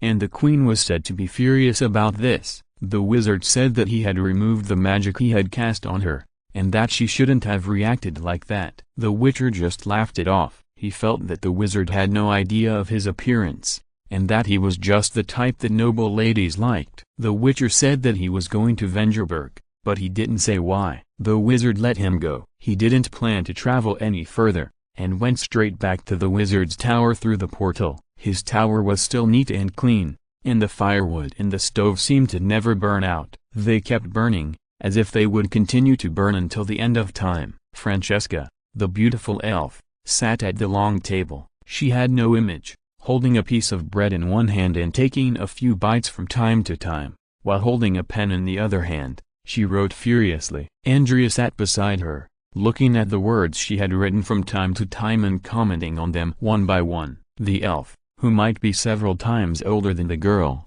had no objection to this, and she even showed respect to Andrea. The wizard deliberately made footsteps to remind them that he was back. After getting the welcome he wanted, he came to the long table and sat down. The wizard said, "How are you doing? I'm going to do a little check. Let's start with you, Ms. Francesca." The elf stood up and picked up her notebook and handed it to the wizard solemnly. Considering her previous performance, her current appearance was quite interesting. "No, no, no, you don't have to show it to me. This is your notebook. It is the first person you ask when you encounter a problem. I just want to know how you understand the release of magic power," Shenyan said. Francesca took out an oak wand, which was also Shenyan's work. She held the wand, and the magic power in her body poured into the wand, releasing a soft light at the top. Shenyan nodded. "Not enough.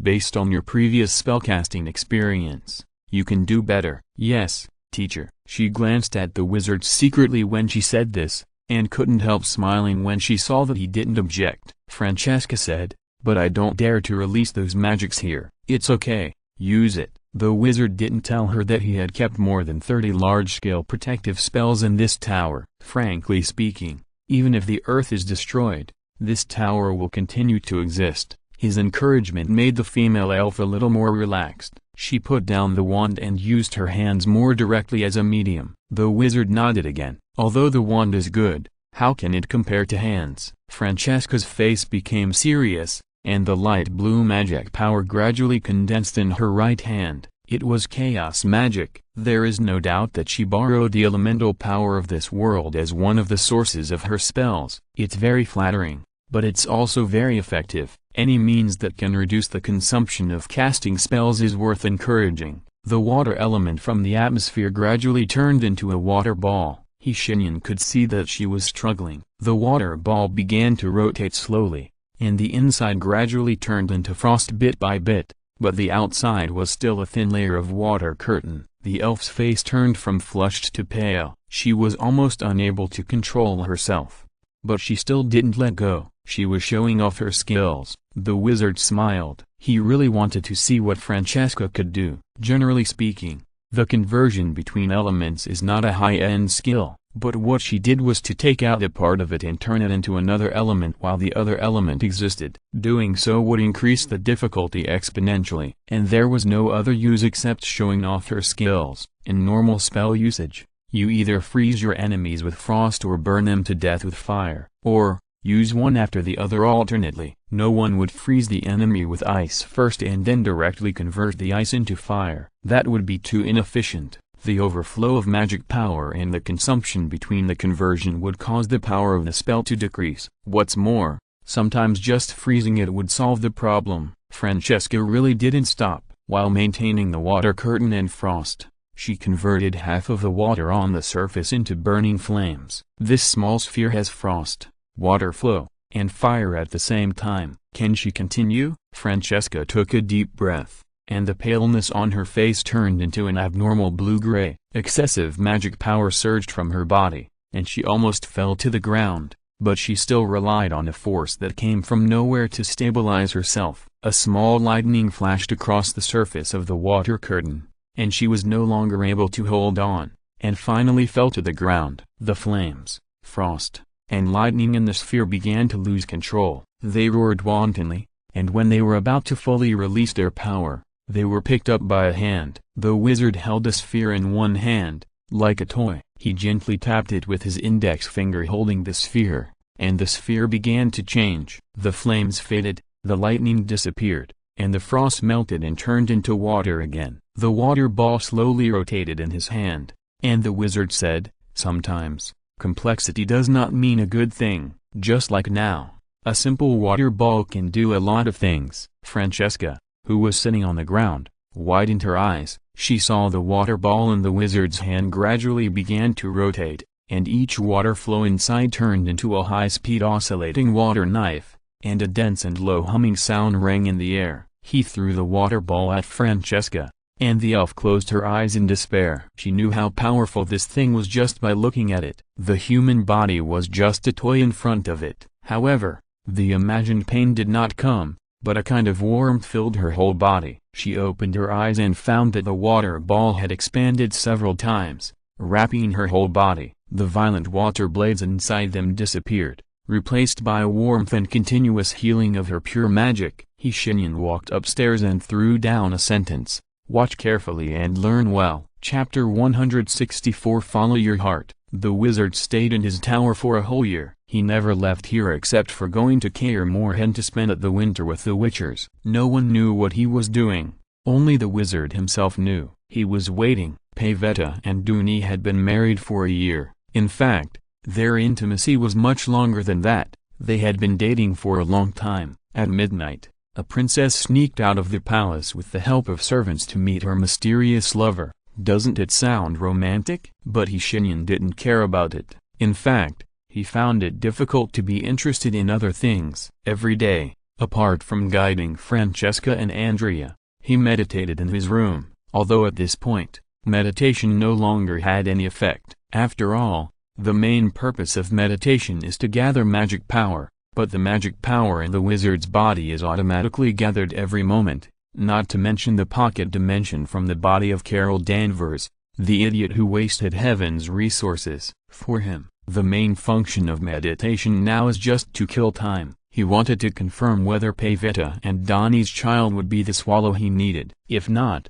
he would have to wait for the next one. The bloodline of the ancient blood was extremely mysterious. He studied their genealogy carefully but did not find any pattern. Just like Callan, her mother could lift a suspension bridge just by moving her eyebrows, but she herself had no magic power. And Callan's daughter, Pavetta, had some power but could not control it. Swallow must be a natural source mage. Not only that, he or she must have the potential to control them. Time passed quickly. In the early morning of May 1st, 1251, the mage raised his head in his tower. He smiled, knowing that his wait was over. He opened the portal that led directly to the royal palace of Sintra. The mage's figure moved through the crowd, coming and going, with a happy expression, but no one noticed Shenyan's arrival. He was like a ghost, and he came to a room. Donnie was holding Pavetta, who had just given birth and was pale, and kissed her forehead constantly. On the other side, a servant carefully held a crying baby covered in blood in a white cloth. Callan stood aside, looking as if she was about to faint. Shenyan moved his fingers and cast a slow-acting healing spell on Pavetta's weak body. No one saw his arrival, and no one knew he was leaving. As for the law of accidents, now was not the time to ask them to fulfill this law. He left silently, and only the baby stopped crying and blinked curiously in the direction he left. He did not return to the wizard tower, but came to the island of the fairy in the lake. Sunny had been leaning against the lake waiting for him for a long time. The light green-skinned goddess was lazily playing with her hair. She didn't even turn her head and said to him with her back, "How is it?" It remains to be observed, but she should be the swallow. Sunny chuckled. "Jevier, the swallow that brings spring and hope. Your wait is worth it, wizard." The wizard, who heard the hidden meaning in her words, nodded slightly. He stood behind Sunny with his hands behind his back and said, "Now, you should be able to tell me what the world you need me to save is like. It's not much different from your world and ancient ones. There are also superheroes and supervillains in strange costumes. Please forgive me, I don't know how they came up with these two words. It's too embarrassing to say it, but there are also some differences." Sunny turned around and she lay on the shore, her two soft balls squeezed into a beautiful arc. The goddess said slowly, "They are very special. At least to me. I grew up in that world, so I made a deal with their world barrier. I swore to protect this world, but I am just an outsider." Their goddess of creation, the evil, crazy god who created countless similar but different worlds, decided to destroy all universes. Parallel universe? Shenyan frowned. Yes, they are just an insignificant one among countless parallel universes. But to me, they are my treasures. They are my children. I watched them grow from slash and burn farming in ancient times to high-rise buildings. They are my children, not that madman. Sunny's expression became ferocious. It was an expression called protection. Only a mother would show such an expression. If you expect me to fight a god who created countless worlds, you think too highly of me. No, master. Of course I don't think so. If there is really someone who wants to fight her, it should be me. Sunny smiled again, as if her anger just now was just an illusion. She has so many collections, and she has tens of thousands of worlds between her fingers that she can use for entertainment and destruction. What does it matter if one is missing? You don't need to fight her, or even put in any effort. You just need to put them on the right track. On the right track? Yes. The god who created them is a paranoid and crazy person. People often say that the mother's characteristics will be passed on to the child. They may not want to be like this, but as time goes by, some things happen. They will gradually become as crazy as their mother, and this is exactly what she wants. As long as they all fall into madness, she has a reason to insert her finger into the center of the universe. Sunny stretched out her index finger and gently stirred it in the air, then bang. Shenyan said, "So, you mean for me to be a nanny for them? Escort them and let everyone have a happy ending, is that right?" Sunny laughed again. She chuckled and said, "Of course not, mage. Even if I said yes, I guess you wouldn't agree to it." She became serious. "I only need you to do one thing: obey your heart." What? Shenyan thought he had misheard, but Sunny's next words made him realize that the goddess was probably serious. The mist rolled over the lake again, covering the goddess' body. She rose out of thin air, without getting wet by a drop of water, and slowly stood up from the lake. With azure flames burning in her eyes, the fragrance of the wreath on her head made the birds in the forest sing, and she slowly said, "Do what you want to do. Do what you think you should do. Anyway, haven't you been doing what you want for so long?" Shenyan felt his throat a little dry, and he nodded silently. Chapter 165, Gotham. Rainy night, 1997, Gotham, this city of eternal night, the city with the highest crime rate in the United States, and the city known as Hell on Earth, welcomed a strange guest today. No one cared about his arrival, not even he himself. Shenyan was wearing a windbreaker. He drove a black car into the checkpoint. The staff who were supposed to search the vehicles of every person entering the city let him pass as if they didn't see him. The radio was playing old songs, and the melodious jazz resonated with the sound of raindrops dripping on the roof, forming a piece of music together. Shenyan's right-hand fingers were rhythmically tapping the steering wheel. He entered from the Gotham Bridge and drove straight into the city. The city lived up to the bad reputation he saw in the newspaper. At every street corner, he could see homeless vagrants and young people dressed very punk. There were men and women. Most of them had bright hair and exaggerated tattoos, and some even had piercings on their noses and faces. But these were just people who came out to have fun, and they were far from being a dark corner of the city. Maybe they will be in the future, but now, they are just young people who dress themselves like rock bands and chase the trend because they have nowhere to vent their boredom in life. Shenyan moved his eyes away. He drove his car, seemingly aimlessly wandering on the street, but in fact he had already driven to the old city of Gotham. This place is synonymous with chaos and violence. When Gotham locals curse people, they even say that you really should go to the old city. This shows the status of this area in their hearts. When they got here, Gotham, which had a little fig leaf before, finally lifted her skirt to Shenyan. The lights, pedestrians, and vehicles all disappeared. What he could see were large areas of buildings without power and even without doors and windows. They were riddled with bullet holes,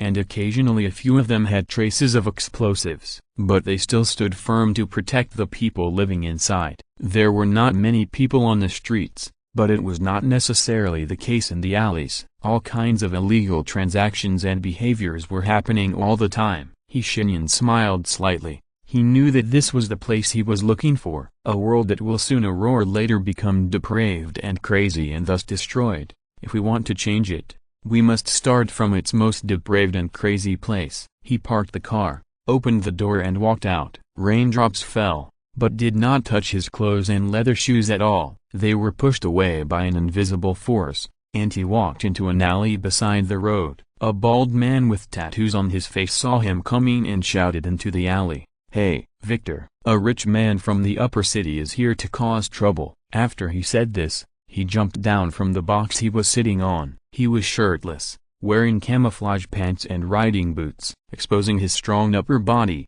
The skinhead pointed at the words on his face and said to Shenyan with a smile, "Hey, rich man, You came to the lower city for no reason. Do you want us to help you with all the back doors? I know many of you like this kind of game, as long as you pay enough money. It's not impossible." He laughed at the joke he told, showing his yellow teeth. Shenyan didn't even look at him and walked past. The bald man stretched out his hand to stop him, but found that his raised right hand had fallen to the ground without knowing when. What was even more strange was that no blood gushed out. He was about to scream, but fell to the ground the next second, with his bones twisted into an impossible angle. If I had to describe it, he now looked like a basketball. What was worse was that he was still alive. Shenyan continued to walk in. Several men with bald heads were standing in a circle, holding a backpack in their hands. A bald man in a white sweatshirt saw him coming and took out a dagger from his pocket. "Damn it, why didn't that idiot Sass stop you?" He ran over and waved the dagger at Shenyan. The mage stood still, not dodging.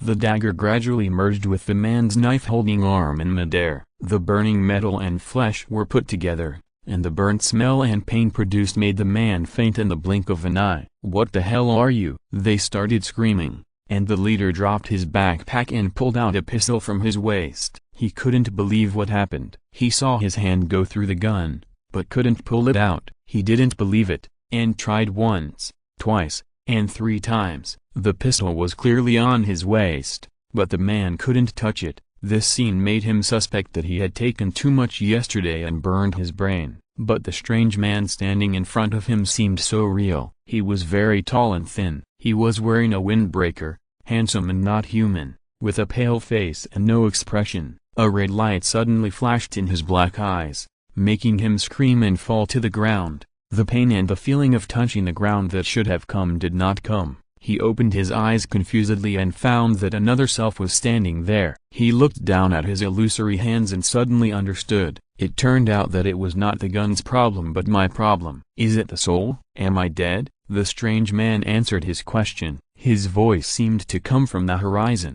through the whistling rain curtain, and into his ears. "Yes, you are dead, and you will die again. How does it feel?" "Let me see." Victor Pasilio, an Italian joined the skinhead gang. Quite rare. The fat detective was wearing a windbreaker, eating a hamburger in one hand and holding a file in the other. The scene has been protected. The old city is not a good place in the Gotham Police Department. At least the police officers who came to the scene had reluctant expressions on their faces, but work is work, and they still protected the scene very well. A black shadow fell from the sky, and his hoarse and unpleasant voice was the same as always. "Any clues?" "Oh, good evening, Bat." The fat detective nodded his head without sincerity, as if he had said hello. He handed the file in his hand to the man dressed like a bat, and the latter flipped through it. He continued, "Bat, this is a bad thing. Only one of the 7 bastards is alive. Although I wish all of them were dead, the one who is alive, he might as well be dead." A flash of lightning streaked across the sky, and the rumbling thunder foreshadowed the coming of a rainstorm. Batman looked up. He asked, "Harvey, what's wrong with him?" "All the bones in his body are twisted inexplicably, including his blood vessels and organs. The doctor said he has never seen such a situation. Medically, this person should have died immediately, but he looks like a living basketball now." "This is the worst part, Bat." "Ugh, I know." Chapter 166. I will fight for a single room for you. "Where is he?" The nurse looked at him with awe. The urban legend of Gotham was now standing in front of her alive. She asked hoarsely. The nurse looked like she might faint at any moment. Her voice was as shrill as a sparrow. In room 205, sir." Batman nodded to her. His specially made boots made no sound as he stepped on the corridor, just like a ghost. With a creak, he pushed open the door of room 205. On the bed lay a person. Or perhaps it should not be called a person. His body twisted into a ball was gasping for air, and he couldn't help but screaming in pain with every breath. He couldn't sleep, couldn't eat, but he was still inexplicably alive. Batman stood in the dark. He didn't pity this scum. In fact, if it were him, the man's fate would not be much better. He would beat him to paralysis and break every bone in his body. But things are things, and he must find out the truth. He deliberately made the sound of closing the door louder. The man with his back to him whimpered from his throat, "No need to change the dressing. Let me be quiet, or let me die." Batman didn't say anything. The man felt something was wrong. He shouted vaguely, Who is there?" He turned off the lights. The light from the corridor shone through the glass on the door, and his shadow was projected on the floor. The shadow with two pointed ears made the man with his back to him stare with bloodshot eyes in horror. It was not until the man began to cry out of fear that he asked, "Who did it?" 10 minutes later, he left 205. He had already got the answer he wanted. In Wayne Mansion, an old man was looking at the heavy rain outside with worry. He was Batman's butler Alfred. He was nearly 60 years old and suffered from rheumatism every time in this kind of weather, but compared with the physical pain, he was more worried about another person. He walked underground with a plate of sandwiches and coffee. The underground of Wayne Mansion was hollowed out by Bruce Wayne many years ago and turned into a supercomputer for monitoring all of Gotham. It was also used to store some of his spoils. The old man walked down the stairs. His eyes swept over a glass cover covered with gray cloth in the corner, and his eyes dimmed for a moment. He continued to walk forward, but saw an uninvited guest on the cold chair in front of the Bat computer. "Who are you?" His voice echoed in this empty underground cave, and the echo spread far away. The man sitting on the chair turned around. He was wearing a black windbreaker. He was very handsome, but he made the old man's hair stand on end. "Guest," Shenyan replied softly. He stood up and signaled to the old man that he was not carrying a weapon. But Alfred did not let down his guard. He had seen too many lunatics like this. Whether they were armed or not,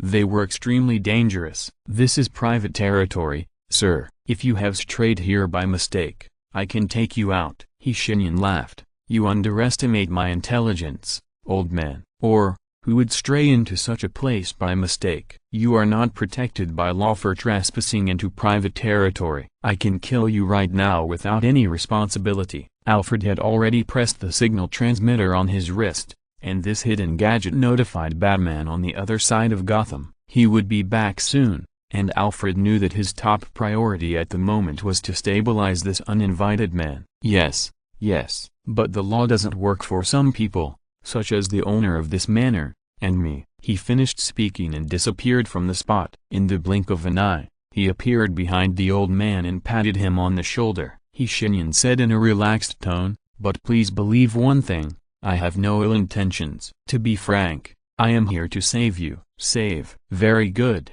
He is probably a religious lunatic. Maybe it has something to do with the area that the damn Constantine is familiar with. How did he get behind me just now? Magic, or some kind of mutant?" Thousands of thoughts flashed through Alfred's mind, and his expression remained unchanged. Few people know that this old and frail-looking butler was once an agent when he was young. His colleague was the famous 007. "What do you mean by saving?" Alfred was still trying to hold him back with words. Shenyan said, "Don't try to hold me back anymore, but since you want to ask, I can also say it. After all, I also think that the sooner this matter is completed, the better. I am very anxious." "It means literally, old man. I am here to save you. Maybe you won't believe it, but I understand. After all, if someone randomly jumps out and says he wants to save the world, I will probably think he is a lunatic. But the question is, am I?" he said with a smile, his black eyes looking at the old man,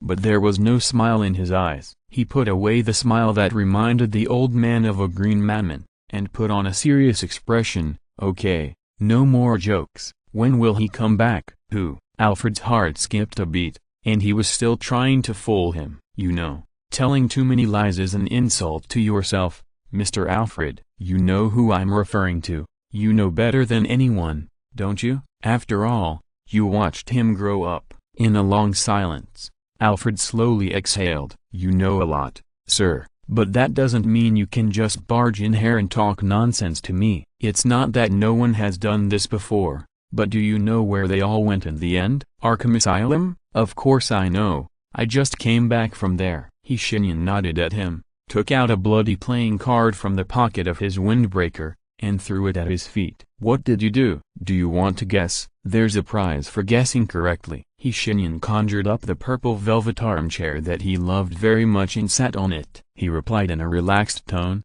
"Really, isn't it obvious? I killed them all. You should give me an award, right?" Alfred stared at the playing card in a daze. He bent down and picked it up tremblingly, wiping off the blood on it. A smile suddenly appeared on his face. "Sir, I will get you a single room in Arkham." Chapter 167 Batman, just a donkey. After Shenyan finished eating the sandwich Alfred prepared for Batman, Batman finally came back. He was wearing a specially made huge mecha, with blue light emanating from the bat-shaped pattern on his chest. He broke through the wall and came to him, punching him, trying to knock him out with a surprise attack. Shenyan was too lazy to even do it. He just said lightly, "Stop." Then Batman's mecha really stopped moving by itself.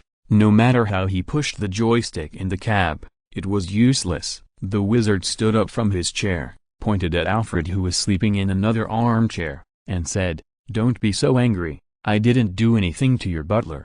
"You killed people." "Yes, and a lot of them. At least I killed most of the people in your little amusement park for you." "You're welcome. They will be brought to justice." The wizard interrupted him. "Don't fool yourself, Bruce. How long have you been playing this game in Gotham? 10 years? 15 years? How many times have they been defeated and imprisoned by you, and then ran away?" The law is nothing in Gotham. You know this better than me." Batman was silent, and the hatch of the mecha opened, but it was not his will. The wizard soared into the air, floated in front of him, and looked at him. "Yes, I know your identity very well. I also know what you have done in these years. I even know that you still have 2 broken ribs. What a strong willpower. In the past days, you dragged such a scarred body to fight crime in the dark. You are so great, Bruce Wayne. But unfortunately, you can only move yourself." He belittled Batman's career for many years in a few words, but the latter was not angry, and even had no emotional fluctuations. He remained silent, analyzing the identity of this man through the eyepiece, trying to find a way to subdue him. "Let me be frank,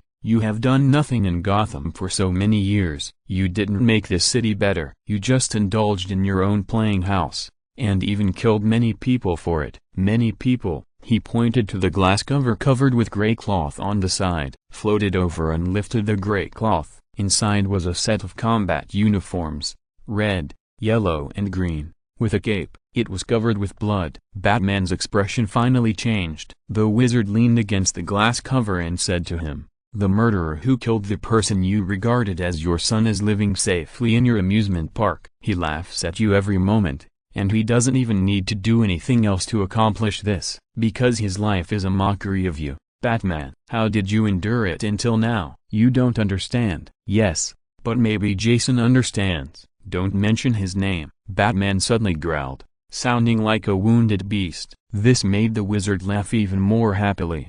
"No, I will mention it." "What else can you do besides standing there and sulking?" "In fact, not only will I mention it, I will let him tell me for himself whether he understands it or not." Before Batman could understand what he meant by this sentence, pure white light burst out in the cave. An illusory soul stood there, and Batman lost his composure the first time he saw him. That soul had a face that he was so familiar with that he couldn't be more familiar with it. "How dare you!" He even briefly broke free from the restraints of the mage's mental tentacles in his intense anger, which made him nod secretly. Although it was only the lowest level of restraint, it was commendable for a mortal to be able to do this. Sunny's description of him was correct. He was indeed the strongest mortal with strong willpower. It was a pity that he was a fool. The mage waved his hand and sent the soul that had just appeared back to where he should have been. He said calmly, "I just dare, and you can't do anything about it. Let's talk about you, Batman. Let's talk about your side as Bruce Wayne. Look, you own half of the wealth in Gotham. It's no exaggeration to say that you stand at the top of this city, but you have only used your wealth to add bricks and tiles to your secret identity over the years. You use the money to make battle suits, weapons, cutting-edge technology, and your surveillance cameras and secret rooms throughout Gotham. But how many orphanages have you built? Has your Wayne Enterprises provided jobs and unemployment benefits to those homeless people every year? You think you are saving Gotham? No, you're just playing games. In your heart, you will always be the little boy who watched his parents die in front of you. Maybe you will grow older, but you will always be that naive, helpless boy. Because only children would turn a blind eye to the problems in front of them, you dress like a mental patient every night and go out to beat up criminals. I'm sorry, you may really be a mental patient, but what's the point of beating them? You can neither let the law try them nor put them in jail. Apart from those unfortunate guys who were paralyzed by you and supported by money, how many people have you tried through formal channels over the years? Don't tell me that Gotham's laws can't do this now. Bruce Wayne, you have plenty of money. You are one of the richest people in the United States. You can use your influence to send them to jail. Of course, you may think this is unjust, but what is your justice? Your justice is to watch people screaming and suffering in this big fire pit, and you say you want to help them, but you just don't lend a hand, but let some people sink deeper and deeper into the fire pit. Let me tell you how to save Gotham. Don't rush to thank me. If others didn't ask me to, I wouldn't even want to come here to see you. Take off your clothes and go out to hold a press conference. Say you want to build 100 orphanages and welfare facilities throughout Gotham so that children can go to school and not be left on the streets and become reserve members of gangs. Then let those poor people who have become homeless because of a robbery go bankrupt have a job, even if it's just sweeping the streets. You have as much money as Donald Duck's uncle. I believe you don't need this little money. Then, you have to use legal means to prohibit the transaction and circulation of drugs. Anyone who dares to touch this must be sentenced to death. No negotiation. Other types of crimes will be sentenced in turn. These are all later. The most urgent thing is, you quickly take off your clothes. Batman, who was scolded by the wizard for 3 minutes, took off his mask and walked upstairs in a trance. Shenyan sighed. He was really tired of this idiot. He said he wanted to save Gotham, but his method was totally wrong. If he used ordinary methods to convince him, it might take a long time. Fortunately, he is a wizard, who doesn't know how to control the mind. Some people may think that the protagonist's scolding is a bit too much, but it is not at all. Because American comics have to be long, the editors will not draw those things that can really make Gotham better. This also leads to the fact that Batman in the comics always has the title of the world's richest man with the highest IQ ceiling of mankind, but does the most stupid things. If he really exists, how could he not think of those really useful methods? I am an old fan of Batman, and to be honest, I can't delve into the rationality, but this is a fan fiction. So it's no big deal to just have a red star rising in Gotham, right? Chapter 168 Bruce Wayne's Press Conference. Mind control is a good thing, at least, in most cases. If the wizard wanted, he could control the whole city as soon as he came here, making them do what he wanted them to do unconsciously like zombies. But that would be meaningless. The control he cast on Batman now is only the lowest level. If he sensed something wrong, he would break free. But he didn't. This shows that this paranoid mental patient is not completely hopeless. Deep down in his heart, he probably has realized how absurd his actions are. Unfortunately, he is a mental patient. Without external help, it is almost impossible to overcome this disease by himself. Fortunately, the wizard came. Wayne Enterprises' status in Gotham is needless to say. Even though it was 3 o'clock in the morning, when Bruce Wayne announced that he would hold a press conference, he was still quickly welcomed. Gotham Daily, Port News, Herald, Metropolis, Gotham's local newspapers and those newspapers that still dared to set up branches in Gotham hurriedly sent their reporters. Most of them are energetic, and only a few are sleepy. Don't get me wrong, this is just the way it is for journalists. Staying up late is the norm, and someone once joked that 80% of their blood has excessive caffeine. When you want to get the first-hand news, sleep is irrelevant. What's more, many big news usually happen late at night, especially the big news that can only be seen in Gotham. Flashlights flashed wildly, and Bruce Wayne slowly walked up to the prepared high platform in front of Wayne Building. His handsome face did not have the usual perfect smile, but he still looked handsome and charming. Considering his financial blessing, this bachelor in his 30s is more attractive than anyone else in the world in the eyes of some women. Bruce Wayne picked up the microphone in front of him.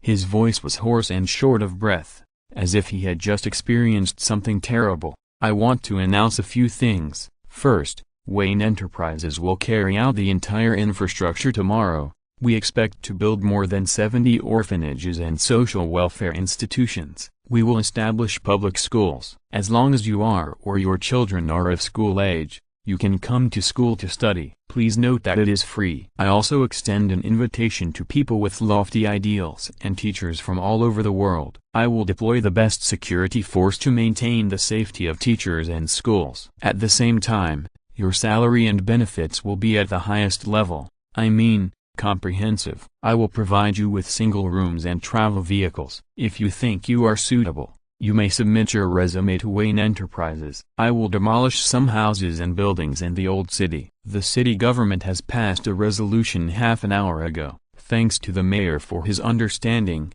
the demolition work will be carried out tomorrow. At the same time, those abandoned chemical plants and old and uninhabited buildings will also be demolished. We expect to complete this process in 5 years. If it weren't for the open-air venue, the noise from the audience might have perforated one's eardrum. Most of the reporters' faces flushed, and they raised their hands to ask questions. However, Bruce Wayne, with an expressionless face, did not approach the reporters as usual. He dropped bombshells one after another with an expressionless face, making the people of Gotham, who were still awake at this time, confused. On the stage, Bruce Wayne paused. He said slowly, "Finally, I hope everyone understands one thing. Those who hear this or see me speak, Gotham is not hopeless. Yes, Gotham is not hopeless. Whether you are a single mother, a homeless vagrant, a poor worker, a young person who is confused about the future, or someone who has taken the wrong path and turned over a new leaf,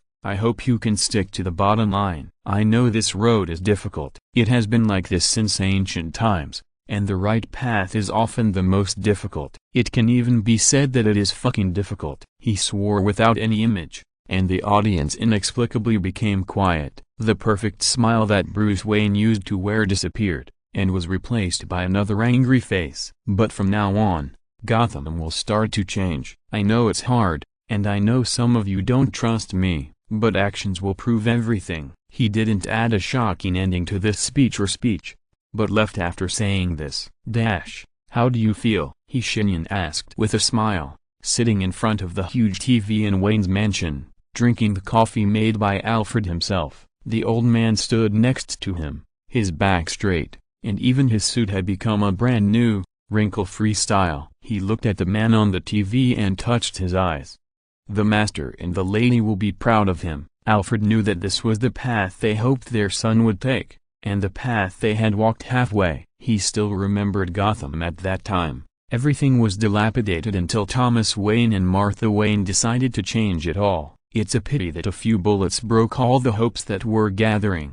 Gotham once again carried the name of hell and suffered for more than 10 years. Bruce Wayne chose another path. He chose to be the embodiment of fear, but this castle in the air did not make Gotham better. Every night when he went out on patrol, the old man would remind him to be nervous. He had seen Bruce dying more than once, and this was just on routine patrols in Gotham, not to mention those disasters around the world. This man never seemed to know what escape was. Whenever something happened, he was always the first to rush forward. Green Lantern had his ring, and the Flash was unmatched in speed. Superman was a walking god himself, and Wonder Woman herself was a demigod. Aquaman was worthy of his name, the Lord of the Seven Seas, with strength and authority complementing each other. Although Martian Manhunter and Cyborg were not well known, they were still powerful beyond mortals. But what about Batman? What did he have? His money and technology might be effective against mortal criminals, but it was useless against those crazy alien gods, the evil gods who came to Earth from another world. The old man didn't know what kind of mentality Bruce Wayne had when he rushed forward every time. He only knew that these nightmarish days of worrying that he might die at any time were finally coming to an end. Chapter 169, Resurrection of Robin. The two of them didn't speak for a long time. Shenyan was simply drinking coffee and watching TV to kill time. And Alfred was thinking. He actually knew that his young master could make changes in such a short time, which had a lot to do with the man in front of him. But he didn't want to care. As long as Bruce could stop his damn disguise game, Alfred was even willing to make a deal with the devil. What's more, even if the man in front of him was a devil, he would admit it. The things he asked Bruce to do would only benefit Gotham and not cause any harm. Just as he was thinking, someone knocked on the door of Wayne's mansion. Who would knock on the door of Wayne's mansion at 4 in the morning? The old man walked through the dark corridor vigilantly. He casually took out a shotgun from behind a painting. This reliable old friend could guarantee one thing: if the person knocking on the door was a lunatic, it could blow his head through the door. He walked to the door and asked loudly, "Who is it?" No one spoke outside the door, only the sound of raindrops falling and wind blowing through the empty porch. Alfred felt dizzy for some reason. He stood up straight with the help of the wall. The mage's voice was far away, from the inner hall to his ears, standing in front of the door. "Open the door, Alfred." But Sir Alfred didn't know how he could still hear the voice clearly from such a distance, but he still had doubts in his heart. The mage's voice continued with a smile, "Believe me, you won't regret it." There was a sound of sniffing outside the door, and a hoarse voice of a teenager came from outside the door. It was a little distorted, but it made Alfred tremble. "I'm so cold, Alfred." The world was spinning. The dizziness in his head became stronger, but his body acted faster than his thoughts. The old man threw the gun in his hand and let it slide away in the darkness. He opened the door with such force that his wrist hurt, but he didn't care at all at this time. There was a teenager standing outside the door. He was wearing the suit he was buried in, and his body was full of the smell of soil. The rain did not wet his hair and clothes, but the cold wind still made him shiver. Seeing him open the door, the boy walked in. He complained, "Why did you come just now, Alfred? I've been knocking on the door for a long time. It's so cold." "Where's Bruce?" Alfred stood there dully, watching him walk in, and screamed from his throat like a dying person. His shoes stepped on a series of muddy footprints on the floor. Jason Todd, the child who had been dead for 4 years, was now standing in front of him alive, wearing the suit he was buried in, and even said that he was cold. Alfred didn't know how to answer. He closed the door and rushed to Jason's side in 2 steps. He took off his suit and put it on him. The old man didn't care so much. He only knew one thing: whether it was a deal with the devil or the legend of the monkey's paw, he was willing to pay any price, any price. However, he still had a question. Why did Jason seem to have forgotten the things he had experienced? Didn't he realize the irrationality of all this? Jason Todd walked into the inner hall in the dark with ease. There was a strange man sitting in front of the TV that he didn't know. He frowned, put on the standard smile of Bruce Wayne's adopted child, walked over, and deliberately asked innocently, "Who are you?" The man turned around. He was very handsome, thin and tall, and his face was so pale that Jason almost thought he was dead. "Me?" "Yes. Why are you still in my house so late?" Jason turned his back to Alfred and made a few warning gestures he learned from the old man, indicating that he should inform Bruce. At this moment, the man suddenly laughed. "You are smart and vigilant, but there is no need to know who I am, Jason Todd. Now, go take a shower and have a good sleep." After he finished speaking, Jason suddenly felt sleepy. This sleepiness even surpassed his desire to continue the conversation, making him involuntarily follow his words with his body. Alfred stood there, looking worriedly at Jason Todd, who was yawning and leaving. Not knowing how to start, the wizard took the initiative to say what he wanted to ask for him. "If you are thinking about him, don't say anything. I brought him back from the dead, that's all." Alfred's first reaction was dry mouth, because he thought of the other 2 people. The wizard glanced at him and said, "Don't take my temporary kindness for granted, Mr. Alfred. I just saw the whole process from the Joker's mind, and the injustice suffered by this child made it difficult for me to stand by and watch." You are right, sir." Alfred nodded after a silence. He knew what the wizard was referring to. Jason's death was an absolute taboo in the Wayne mansion. He was kidnapped by the Joker for 3 months, during which he was beaten, abused, and imprisoned. The bastard even burned a mark on his face with an iron. When Batman finally found the place where the Joker hid him, it was already empty. All that was left was a videotape. Alfred swore to God that after watching that videotape, it was the first time in his life that he had such a deep desire to kill someone. The videotape was simple, showing a woman standing in front of Jason and the Joker. She was Jason's biological mother, a drug addict. She abandoned the child on the street when he was young. The Joker found her and put a bag of cheap drugs next to her child, asking her to choose. She jumped on the bag of white powder without hesitation. Then, the Joker took the video recorder, laughed loudly, pointed the camera at Jason, who lowered his head and remained silent, and said, "Bad boy, you're too slow." "So your little henchman and I had some other fun.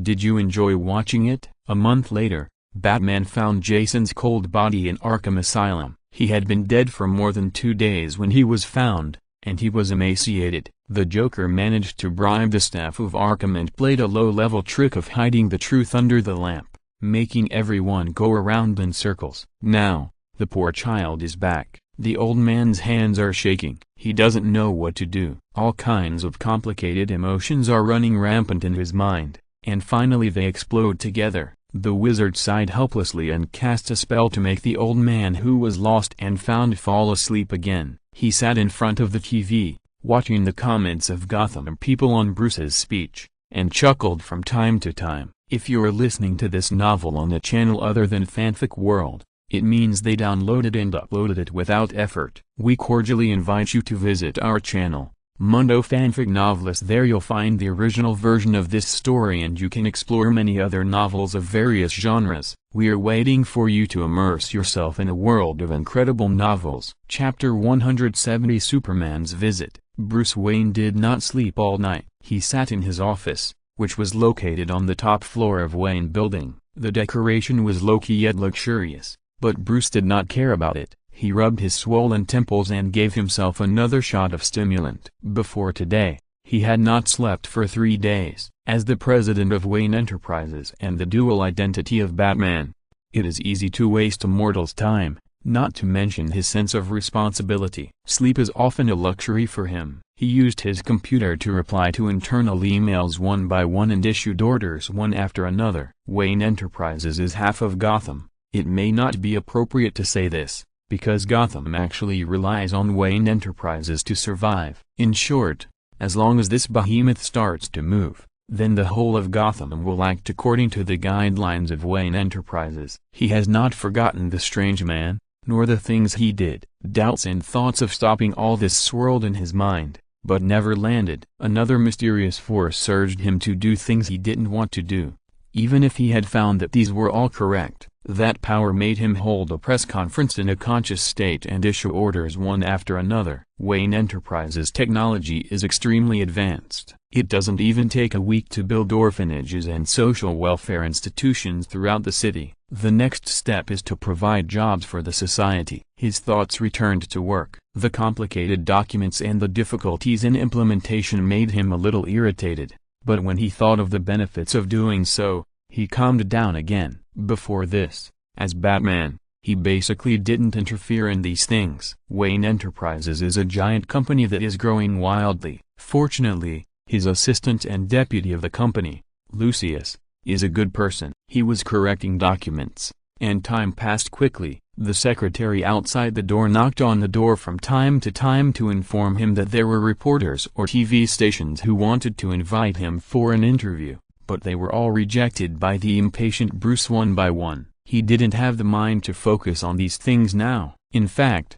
the part of his mind that was awake had realized that if this matter was completed, then Batman would not need to appear again. In other words, he finally didn't have to pretend to be a bachelor and a golden bachelor as Bruce Wayne. This was a good thing, because Bruce knew that he preferred to be alone rather than having a beautiful woman. When he was young, he often sat alone in the dark study, facing the statue of his father and the bust of his mother, staring at them all night. Just then, there was a light knock on the glass behind him. Bruce turned his chair and saw a familiar person floating in the air looking at him. The red cape fluttered in the air, and the handsome face that was even full of divinity was looking at him with a worried expression. He pressed the button on the table to open the glass and let the uninvited person in. "I noticed the press conference you broadcast live on TV last night. In fact, everyone is talking about it. Are there many people?" Bruce Wayne asked lightly. "Yes, at least even Diana called me." "Can you believe she called from a payphone?" When talking about this, Superman showed a warm smile on his face. He seemed to find it funny that the female hero couldn't keep up with the times. Just get straight to the point, Clark. What do you want? When talking about business. The smile on Superman's face faded a little, but the smile was still there. You finally did it, Bruce. I'm happy for you, and I just came here to say, well, this is it. I just wanted to ask if there is anything I can help you with. After all, you and I both know that your group of fans will definitely cause some trouble. He emphasized the pronunciation of the word fans. Bruce still had no expression on his face, even when facing friends. He seemed to be naturally very cold. No, number. They are already dead. Superman's face became serious, and he asked immediately. Did you kill them? No, you wouldn't do that. Not me, Clark, but I am very grateful to the person who did that. Damn it. I can't believe I said that. But it is true, and I am very grateful to him. The person who spoke became Batman, who sat in a chair with a melancholy expression, as if he was in the dark. He did what I always wanted to do but didn't dare to do. It's really a relief to say it out. Do you remember the Joker? His abrupt question made Superman a little confused, and he nodded. I remember. He said millions of things to me to try to disturb my mind. And there was only one thing I agreed with very much. He said that I was a coward who didn't dare to act, and he was right. I really didn't dare to kill people, and I was afraid that I would go down the path of killing to stop killing. But he did it for me, which I should have done a long time ago. The melancholy on his face turned into anger, and that kind of gnashing of teeth was impossible to see in Batman. He is always calm and rational, and will never let anyone see his true thoughts at any time or in any place. The person who spoke was just a father. After what he did to Jason, there was not a day that I didn't think about killing him. But I didn't, Clark. He was right. I was a coward, and his life was a mockery of me. Fortunately, now, he is finally dead. Bruce Wayne came back, and he showed an unprecedented relaxed smile, which made Superman feel a little uncomfortable. He nodded. Okay, although it's a bit strange, but seeing you so relaxed, I think it's a good thing. Where is the gentleman who helped you? I want to see him. No, you'd better not see him. Bruce's refusal made Clark frown in confusion. Why? Because he is dangerous, Clark. He exerted some kind of influence on me, maybe a spell. I am not completely awake now. I mean, I said what I meant and acted out of my own heart. But I shouldn't have said these things and done these things. He forced me to do them. This long string of words was difficult to understand. Even Superman couldn't understand the logic contained in it for a while. He asked hesitantly, so, is he good or bad? How can your brain, which is smarter than all the people on Earth, only have simple concepts of good and bad, if a person can simply use this binary theory to distinguish? Oh, damn it. I forgot that you are from Metropolis. Okay, according to your theory, he is a good person. Bruce Wayne rolled his eyes. He realized that he couldn't talk too deeply about philosophy with this country boy. Even if he had a super brain, it would be the same. After all, he never used it. Chapter 171 Conversation with Superman. I heard someone talking about me. A strange voice interrupted their conversation. The wizard walked out of the portal. He didn't wear the windbreaker, but changed into his unshakable black robe. Superman smiled at him politely, and the dazzling smile made Shenyan smack his lips. He was really sunny, just like a little sun radiating light in this room at will. The sun was so bright that it was dazzling. Superman turned his head and said to Bruce, "Now it should be confirmed that he is a wizard." Bruce Wayne ignored him, lying on the chair and clicking the mouse repeatedly, replying to another document from the board of directors. He asked weakly, "How did you know?" "It's very simple. Look at his clothes. Don't wizards like to wear this kind of clothes?" Superman's logic made him close his eyes painfully, but Shenyan's happy laughter made him open his eyes again. "You are right, sir. I am indeed a wizard," the wizard said happily. He took the initiative to come over and stretched out his right hand to shake hands with Superman. If Steve and the others were here to see this scene, they would probably be very surprised, because the wizard never took the initiative to shake hands or say hello to others. When asked about this, he even said seriously that as a wizard, He should maintain a sense of mystery. Superman still had that warm smile on his face and shook hands with him. The strength was not strong,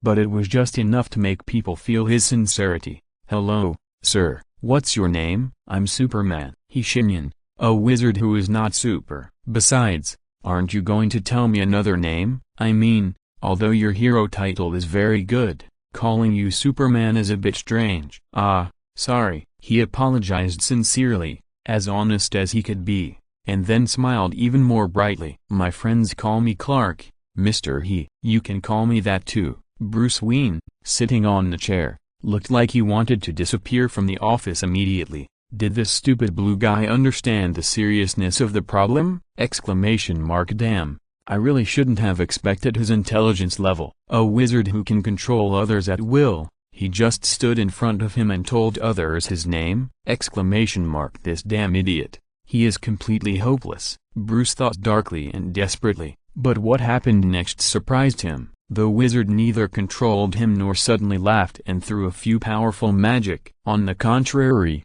he and Superman hit it off and chatted happily as if they were good friends who had not seen each other for many years. The two talked about how difficult it is to communicate with aliens and about the planting of corn. The range of the topic was so wide that Bruce couldn't help but sigh several times, but the two ignored him. Until an hour later, they still didn't show any signs of stopping, and Bruce Wayne finally couldn't help it. Veins bulged on his forehead as he roared, "I'm still working. If you want to chat, go out and chat." Superman turned his head, and that dazzling smile turned into an apologetic smile. "Oh, sorry, Bruce. Wait, should I call you Bruce?" He actually turned back and looked at Shenyan for help. The latter nodded to him. "Yes, I know his secret identity." Bruce Wayne completely collapsed in the chair, looking like a zombie who had lost his humanity. He slowly said, "Sometimes, Clark, I really doubt your intelligence level." Now, from my office he was about to blurt out a swear word before he could finish it. The wizard threw a solid energy enhancement spell at him. He instantly felt 10 years younger and looked over in surprise. Shenyan said, "Yes, I did it. You don't have to thank me. You can thank me after everything is done. Believe me, you may have to say more than one thank you by then." His pointed words made Batman look disapproving. Before he could ask his own question, the wizard interrupted him again.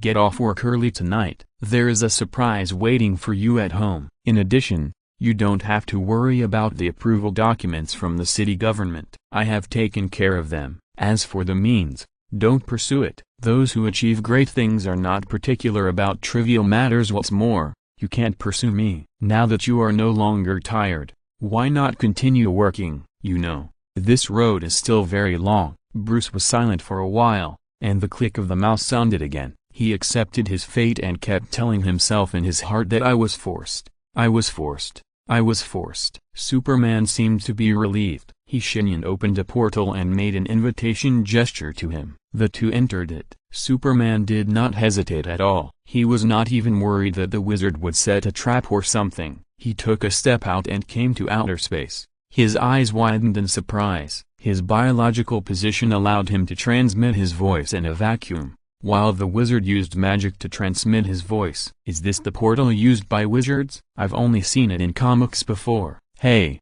can you do it again?" "It feels magical," Superman said excitedly, like a child who has not grown up. "Yes, this is the portal used by wizards. I will open another one to send you back to Earth later, but now, I have something to say." The wizard's tone made Superman serious. He has always been like this. He is extremely gentle to his friends at ordinary times, and he will never get angry no matter how you joke, but once it comes to serious matters, he is never careless. "I am not from your world." His words were shocking, and Superman's super brain, which he rarely used, started to calculate at once. He quickly analyzed the wizard's micro-expressions and the parallel universe theory and found that he was telling the truth. After all, there was no record of wizards in the global human database that he memorized and updated every day. Parallel universe? No, it's farther than that. Let's talk about something else first. Have you heard of the name Sini? Superman's confused look didn't seem fake. Sini? I'm sorry, it sounds like a lady's name, but I haven't heard of it. Wait. Is she a lady? Shenyan laughed dumbly. Yes. She is a very beautiful lady, but this is not the point. We can skip this topic since you don't know her. Let's talk about something else. For example, why am I here? Aren't you curious about it? Facing the wizard's question, Superman just smiled and shook his head. His biological position allows him to transmit sound in a vacuum, while the wizard uses magic to transmit sound. Chapter 172 Gotham's Change. Sir, I don't know why you came to our world, but you haven't done anything bad since you came here, although you used precision control on Bruce. Is that right? Sorry, the name of the spell is a bit difficult to pronounce, but I don't think you did anything wrong. That bat, ha! Someone should have taught him a lesson a long time ago. We have said it many times, but he is unimaginably stubborn. What you did is right and a good thing. You don't know, sir, when I flew to Gotham today, I deliberately stayed in the air for a while, and I heard people talking. This city has never been as vibrant as it is now, and they finally have hope for tomorrow, and this is all because of you. What's more, I heard another person's heartbeat in Wayne Mansion. If I heard it correctly, it should be Jason Todd. Alas, poor child. May he rest in peace. No, I'm talking about something.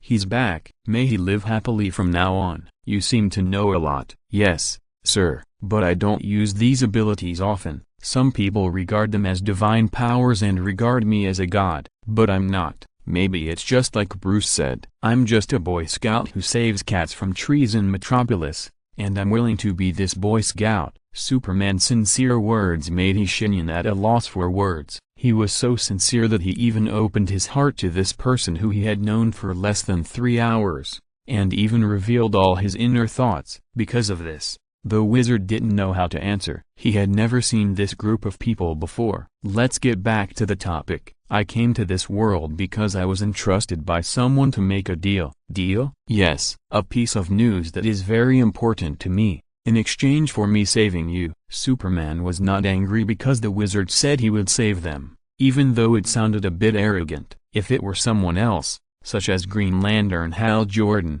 he would have fought with the wizard a long time ago. But he didn't, because he is Superman. He just frowned, thought for a while, and then slowly said, I can't figure it out, sir. What on earth can make a person like you save us? Shenyan was a little surprised. He asked, did you see it? Yes, you didn't try to hide it. I can feel the huge energy in you. That's why I believe you are absolutely a good person. After all, in a sense, you and I are the same kind of people. I won't smile as brightly as you if I'm the same kind of person, but you and I have great power, but you don't choose to abuse it. Instead, you use it to do the right thing, which is also the most difficult thing. Sir, I'm not the kind of fool who starts to open up to someone I just met not long ago. Superman answered confidently. Shenyan didn't even know who he was so confident in. No, I'm afraid you really are. Shenyan shook his head. Let's talk about this. It's nice to chat with you, Clark. Goodbye. He opened the portal. Superman still said goodbye to him politely, and then walked in. The wizard was left alone in space, not knowing what to think. The right thing? What is the right thing? I just want to go home. The wizard raised his head, looked at the similar but completely different Earth, and sighed softly. In the next month, what happened in Gotham became a hot topic all over the world. Only one state in the United States agreed with their behavior, the Lone Star State. Other states were more or less critical of Bruce Wayne's behavior of completely ignoring the national conditions of the United States and the Gotham City government's green light for him all the way. As for people in other places, they turned into complete fun people, especially many netizens from the mysterious East. They drew a new city flag for Gotham, with a red star rising in the darkness. They jokingly called it the sun rising from the west. They said Bruce Wayne had been an undercover agent for many years, and even attributed the wandering experience of this playboy in his youth to his going to the East to learn scriptures. What they didn't know was that their jokes were really close to the truth. Bruce Wayne did go to that ancient country, but he couldn't get in. He had to settle for the next best thing and learn some other martial arts. Back to the point, Gotham's transformation seems to be a foregone conclusion. All those crazy people in strange costumes who used to cause trouble every few days disappeared at this time. Some people posted on the internet that they were all dead. Arkham Asylum was also closed, and the post was deleted and banned soon. But this matter is still circulating on the internet. Batman has not appeared for a long time. Considering that he used to walk through the streets of Gotham every day,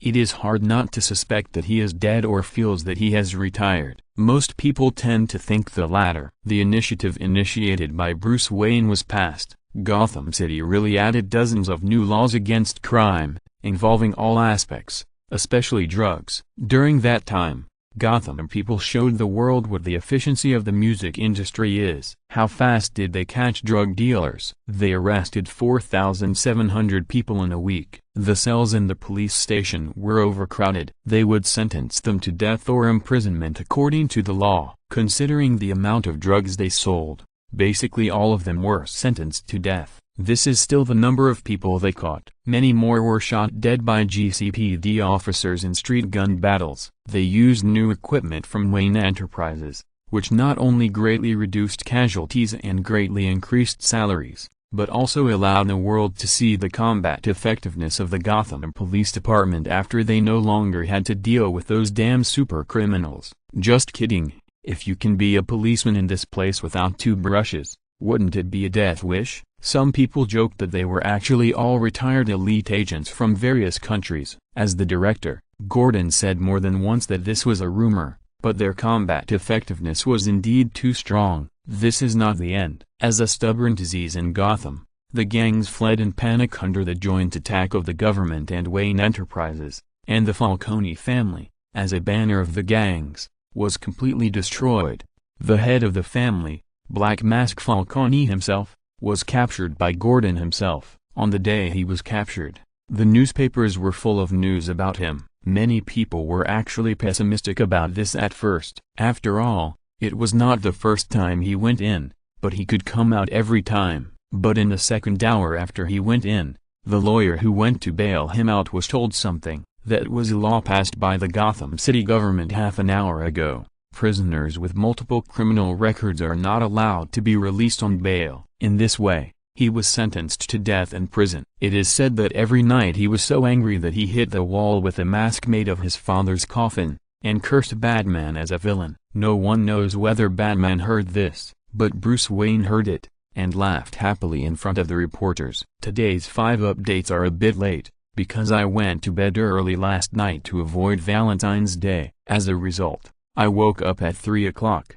stayed up until 6 o'clock and fell asleep again, so I got up late. Share a Batman joke I saw on the internet. In 2121, the Heaven Projection Center. Mr. Wayne, please wait at the projection entrance of Batman vs. Superman. Mr. Wayne, please wait. The dispatcher's voice kept echoing in the hall. Martha, who had been waiting at home, heard the voice and left her husband who was tying his tie and ran out, even forgetting her beloved necklace on the table. Mrs. Martha, you will be projecting your soul for the 42nd time in 1 minute. About 2 minutes after the projection is completed, you will fall under the gun of Mr. Criminal number 55. Please return within 3 seconds after death and do not stay. The operating angel said to the impatient woman in front of him with some sadness. He couldn't understand. This soul had been in a terrible cycle of death since it was born from the hands of its creator. What kind of power enabled her to face the projection with happiness every time? Please start right away, Mr. Angel, the woman said. This has become her happiest moment since the establishment of the projection center. I have 2 more minutes to see my Bruce. Chapter 173. The Beaten Reporter. The changes in Gotham were so great that no one could have imagined. Surprisingly, the U.S. government did not react to this. The White House spokesperson did not even comment on the matter. Some people smelled something strange and kept silent about it, but more people just took it as a joke. After all, Gotham's image has been solidified over the years. What do you think of when you mention Gotham? Some people will say Batman. Some people will say the Joker. If you are a native of Gotham, you probably won't say anything. After all, the Gotham citizens we interviewed have been giving us the middle finger. But if you live in other places, You will probably show disgust and an "I'm so lucky" expression on your face. Yes, Gotham is such a place. Even if you are penniless, live in an RV, and don't even have a job. But as long as you see that there is such a place in the world, you will feel happy. Admit it, everyone. We are like this. People have to maintain a low attitude towards certain things and have fun with them. Or, let me put it more clearly, we just need to get spiritual pleasure by despising certain things. The host on TV talked to the camera. He said, but, starting today, things may begin to change. Of course, or maybe not. Today, Gotham City's first completely free public school will begin recruiting students. Let us turn our attention to my colleague on the scene, Connery. He will bring you a first-hand live broadcast. The scene changed. A sea of people is not enough to describe the grand scene in front of the school. There were so many people at the scene that the reporter named Connolly even had to start his live broadcast 3 blocks away. As you can see, the people queuing up have already lined up for 3 blocks. But surprisingly, there is no chaos at the scene. Even though Wayne Enterprises has sent a lot of security, I still find it hard to believe this situation. What I mean is, he pointed at the Gotham citizens queuing in front of the live broadcast car with an exaggerated expression on his face. Look at them. Gotham people are actually queuing up. His words made several men who were closer to him turn their heads, and the reporter himself was completely unaware of this. The people in the director's room frowned at this. He held down the headset and said, "Let Connery, that idiot, take it easy." Damn it. He was sent abroad because he couldn't control his mouth. Now he doesn't know how to restrain himself. I think he doesn't even want to be sent abroad anymore. In front of the live broadcast car, Connery continued his big mouth style. It is worth mentioning that most of the people who signed up here are single mothers. I can't help but ask, do men in Gotham City like this kind of tune? Of course, I'm not from Gotham, so I don't have much say in this. Let's interview some citizens. He walked into the queue and smiled at a black single mother with a big hair and a plump figure. "Hello, ma'am. May I ask you?" The mother interrupted him. She opened her mouth with a series of black slang and a long string of Gotham local swear words. Because this was a live broadcast, it couldn't even be muted. Therefore, her fierce words quickly reached the ears of people watching this live broadcast across the country. Connery's smile was a little bit off, and he said, "Hey, ma'am, we're live streaming. You don't have to be, so what's the point? You damn white devil from the big city. Get out of here. Don't think we don't know what you said on the internet." She continued to curse at Connery, and the latter's face was a little bit off. He did say a lot of nonsense about Gotham on the internet. In other words, he was a regional black. This is a live broadcast. You uneducated bastard. It seems that all you Gotham people are of this quality. He was so excited that he started to speak without restraint. In the director's room, others immediately looked at the director and asked if they wanted to cut off the live broadcast. The director narrowed his eyes, as if he felt something, and suddenly smiled. "No, number. Listen carefully. No matter what happens, you must keep the live broadcast for me. This is a death order. As for Connery, if he is not dead after this incident, I will let him return to the studio." His hunch was correct. The men who had been watching Connery came over. The leader of them reached out and pushed Connery against the wall. He grabbed his collar and asked, "What the hell did you just say?" Connery wanted to speak, but the man didn't listen at all. He smiled grimly, raised his right fist and hit him. Several men punched and kicked Connery, but it wasn't over yet. The single mother also wanted to get involved, but she was in the queue, so she took off her high heels and threw them out, hitting Connery in the face. If someone has been stepped on by high heels, he will understand the pain. Although the red high heel on Connery's face was thrown at his face, it was not much different. Connery felt dizzy and wanted to say something, but one of the men, whether intentionally or unintentionally, kicked the heel of the high heel into his lips. With a sharp pain, he fell down immediately. There was a burst of cheers in the team. Many people began to whistle, and some even began to sing a modified version of the national anthem. I have to say, the people of Gotham are very good at being weird. More ladies followed the previous one's action and took off their shoes and threw them over. High heels, flat shoes, boots, even slippers flew over. Connery was holding his head on the ground, shouting something, but no one could hear what he was saying. He was drowned by all kinds of shoes. The director looked at the screen, clenched his fist, waved it hard, and shouted, "Good job, Connery." He stood up from the chair, raised his hands and danced at the skyrocketing ratings. Putting aside this little episode, this continuous school with courses from elementary school to high school was full on the first day of enrollment. People's enthusiasm is unimaginable. Maybe some people just want their children to go in and have enough food, but as long as they sign up, it is considered the first step. A journey of 1,000 miles begins with a single step. Change is a good thing.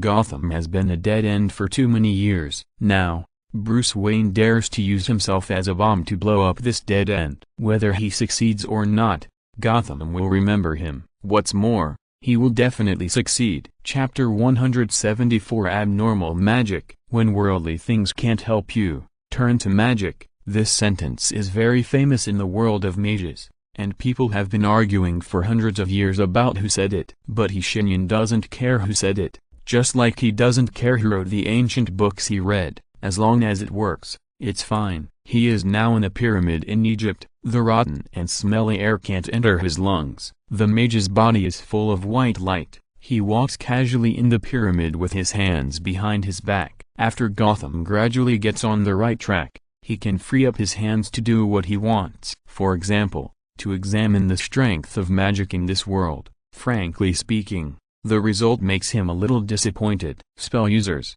just call them that. Shenyan doesn't even want to call them mages. That would be a bit disrespectful to this profession. At least, in his world, no mage is so weak that dispelling low-level demons will cause the death of 40 people. But the strange thing is that some of them seem too powerful in comparison. This situation is very abnormal, because this world is not weak in magic. On the contrary, magic is everywhere in the air, so rich that even if you are a novice wizard, you can capture the magic for your own use without meditation. But the performance of the local wizard made him doubt something else. Shenyan walked to a certain position and stomped his feet lightly. Magic flowed out from under his feet, and the dark pyramid was lit up at once. The torches that had been dormant for thousands of years were lit again, and the white flames burned quietly without making any sound. A huge black shadow slowly stood up behind the wizard. "Visitor from another world, I smell the breath of the goddess on you." It opened its mouth,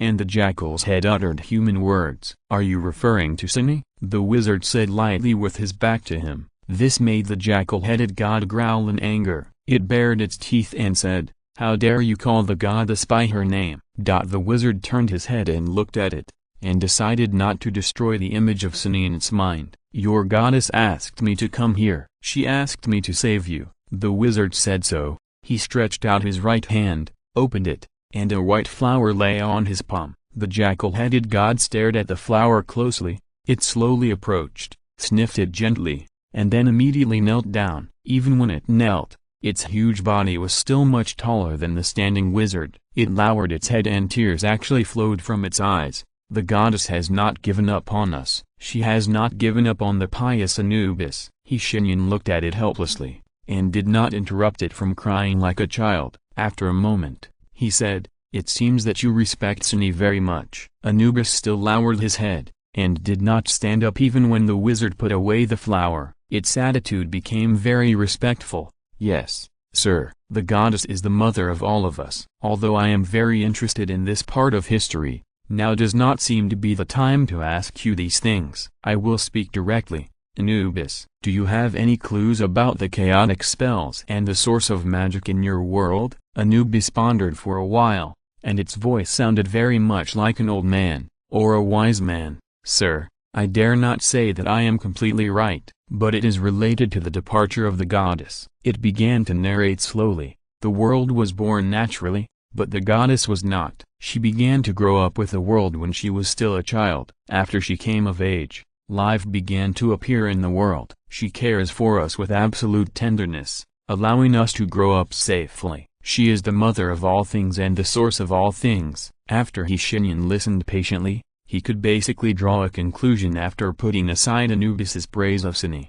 Her influence on this world is so profound that even the world has begun to rely on her. Although Sini did not leave on her own initiative, She had to leave for some reason. But this also led to some things happening. The most obvious thing is that the group of spellcasters who have been passed down to this day, who rely on the belief in the fairy in the lake to cast spells and are more like priests than wizards, can no longer cast any powerful spells. Fortunately, they are also quite peaceful. After accepting this, they simply disbanded. Now no one knows where they are living in seclusion. Other wizards have to seek other powers as the source of spellcasting because of the disappearance of Sini. They don't seem to have thought of using the ownerless magic in the world to cast spells. Instead, they have to seek some dangerous powers. As a result, they have paid a huge price and the power they get is not that strong. At least most of them are like this. For example, users of black magic borrow the power of demons to cast spells,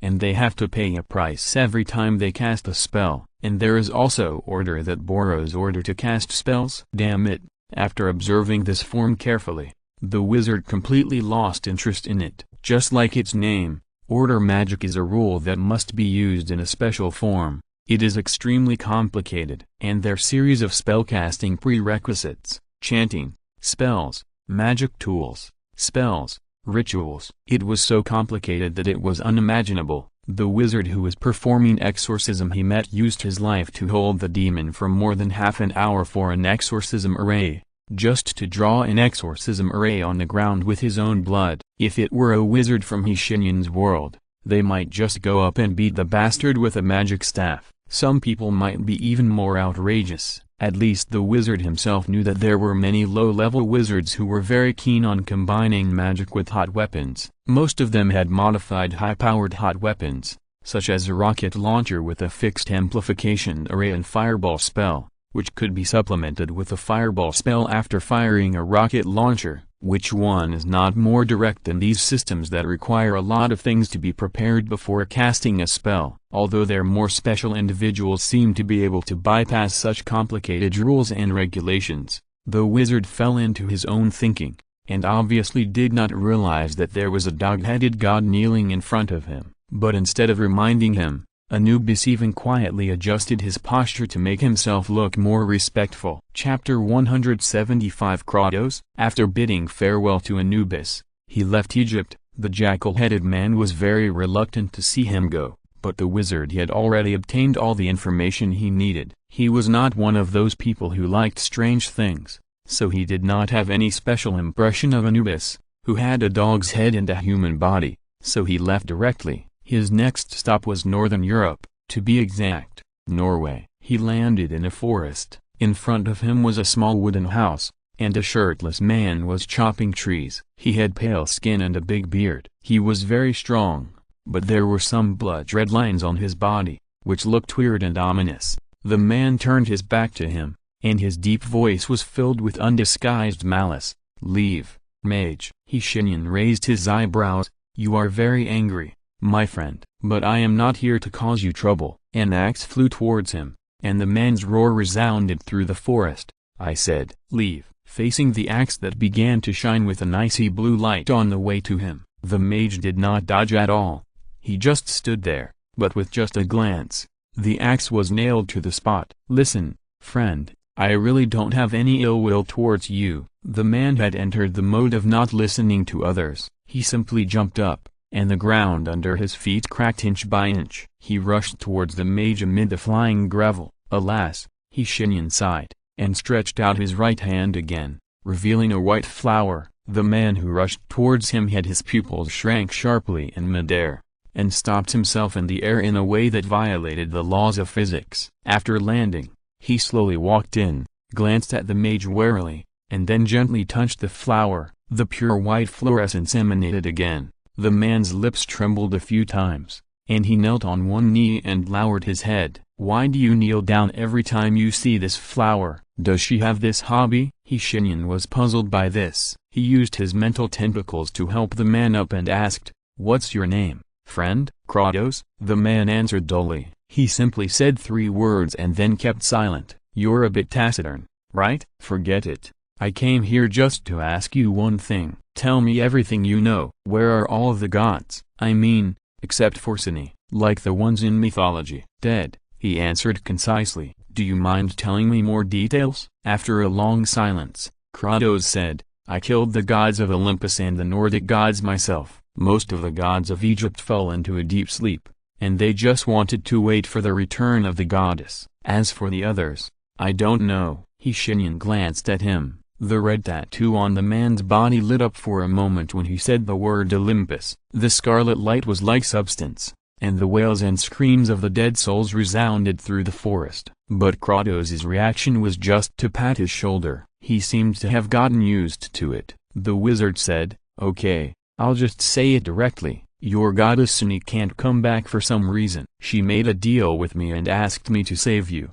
but I don't know how to save you, so I can only take one step at a time for now. Kratos nodded and said, I understand. What help do you need? Me? I don't need your help. Oh, maybe I do. Shenyan's face became serious. He looked up at the sky, where a piece of light had been dyed black by a pillar of light that shot up into the sky. He said, I need you to help me get there. Hold them off for a while, I'll be there soon. Kratos nodded, picked up his axe that was suspended in the air, jumped up, and soon disappeared. Shenyan stood in place. He loosened his right hand, and the fluorescence on the flower became stronger. He knew better than anyone what a pillar of light was just now. It was nothing more than a demon invasion. He didn't even need to be there to solve this kind of thing through his mental tentacles. But Suni obviously had a backup plan. She could sense what was happening through the flowers, and just made a request to the wizard. The wizard looked back at the direction Kratos left,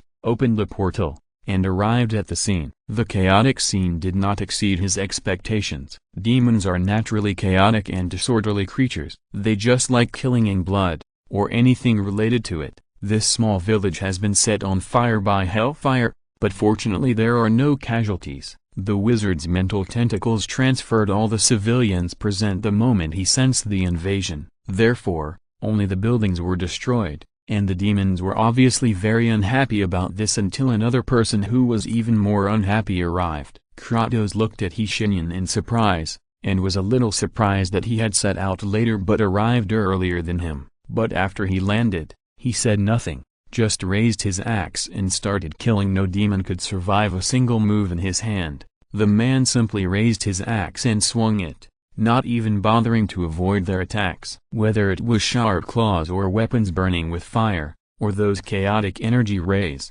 they could not hurt him at all. Kratos raised his axe and swung it down. The hot blood of the demons spilled on the snow. Their corrosive blood corroded the land under the snow into pits. The mage observed Kratos's battle, nodded gently, and then snapped his fingers. Kratos put away his axe, and the demon axe in front of him turned into ashes before it came into close contact with its neck. The man turned his head and said, "You are very strong." He used the tone of a statement. "Thank you for the compliment." "I know," Shenyan answered him indifferently, and then opened a portal. "I have to deal with something else now. Do you want to come with me or go back to seclusion?" Looking at the portal with blue light, Kratos slowly spoke. "I owe the goddess a lot. You are her messenger. I will do anything." After he finished speaking, he strode in with his head raised. The mage stayed where he was, with a strange look on his face. Kratos spoke very little. Shenyan doubted that he could live alone for more than a few hundred years without speaking. But the lifestyle chosen by others had nothing to do with the mage.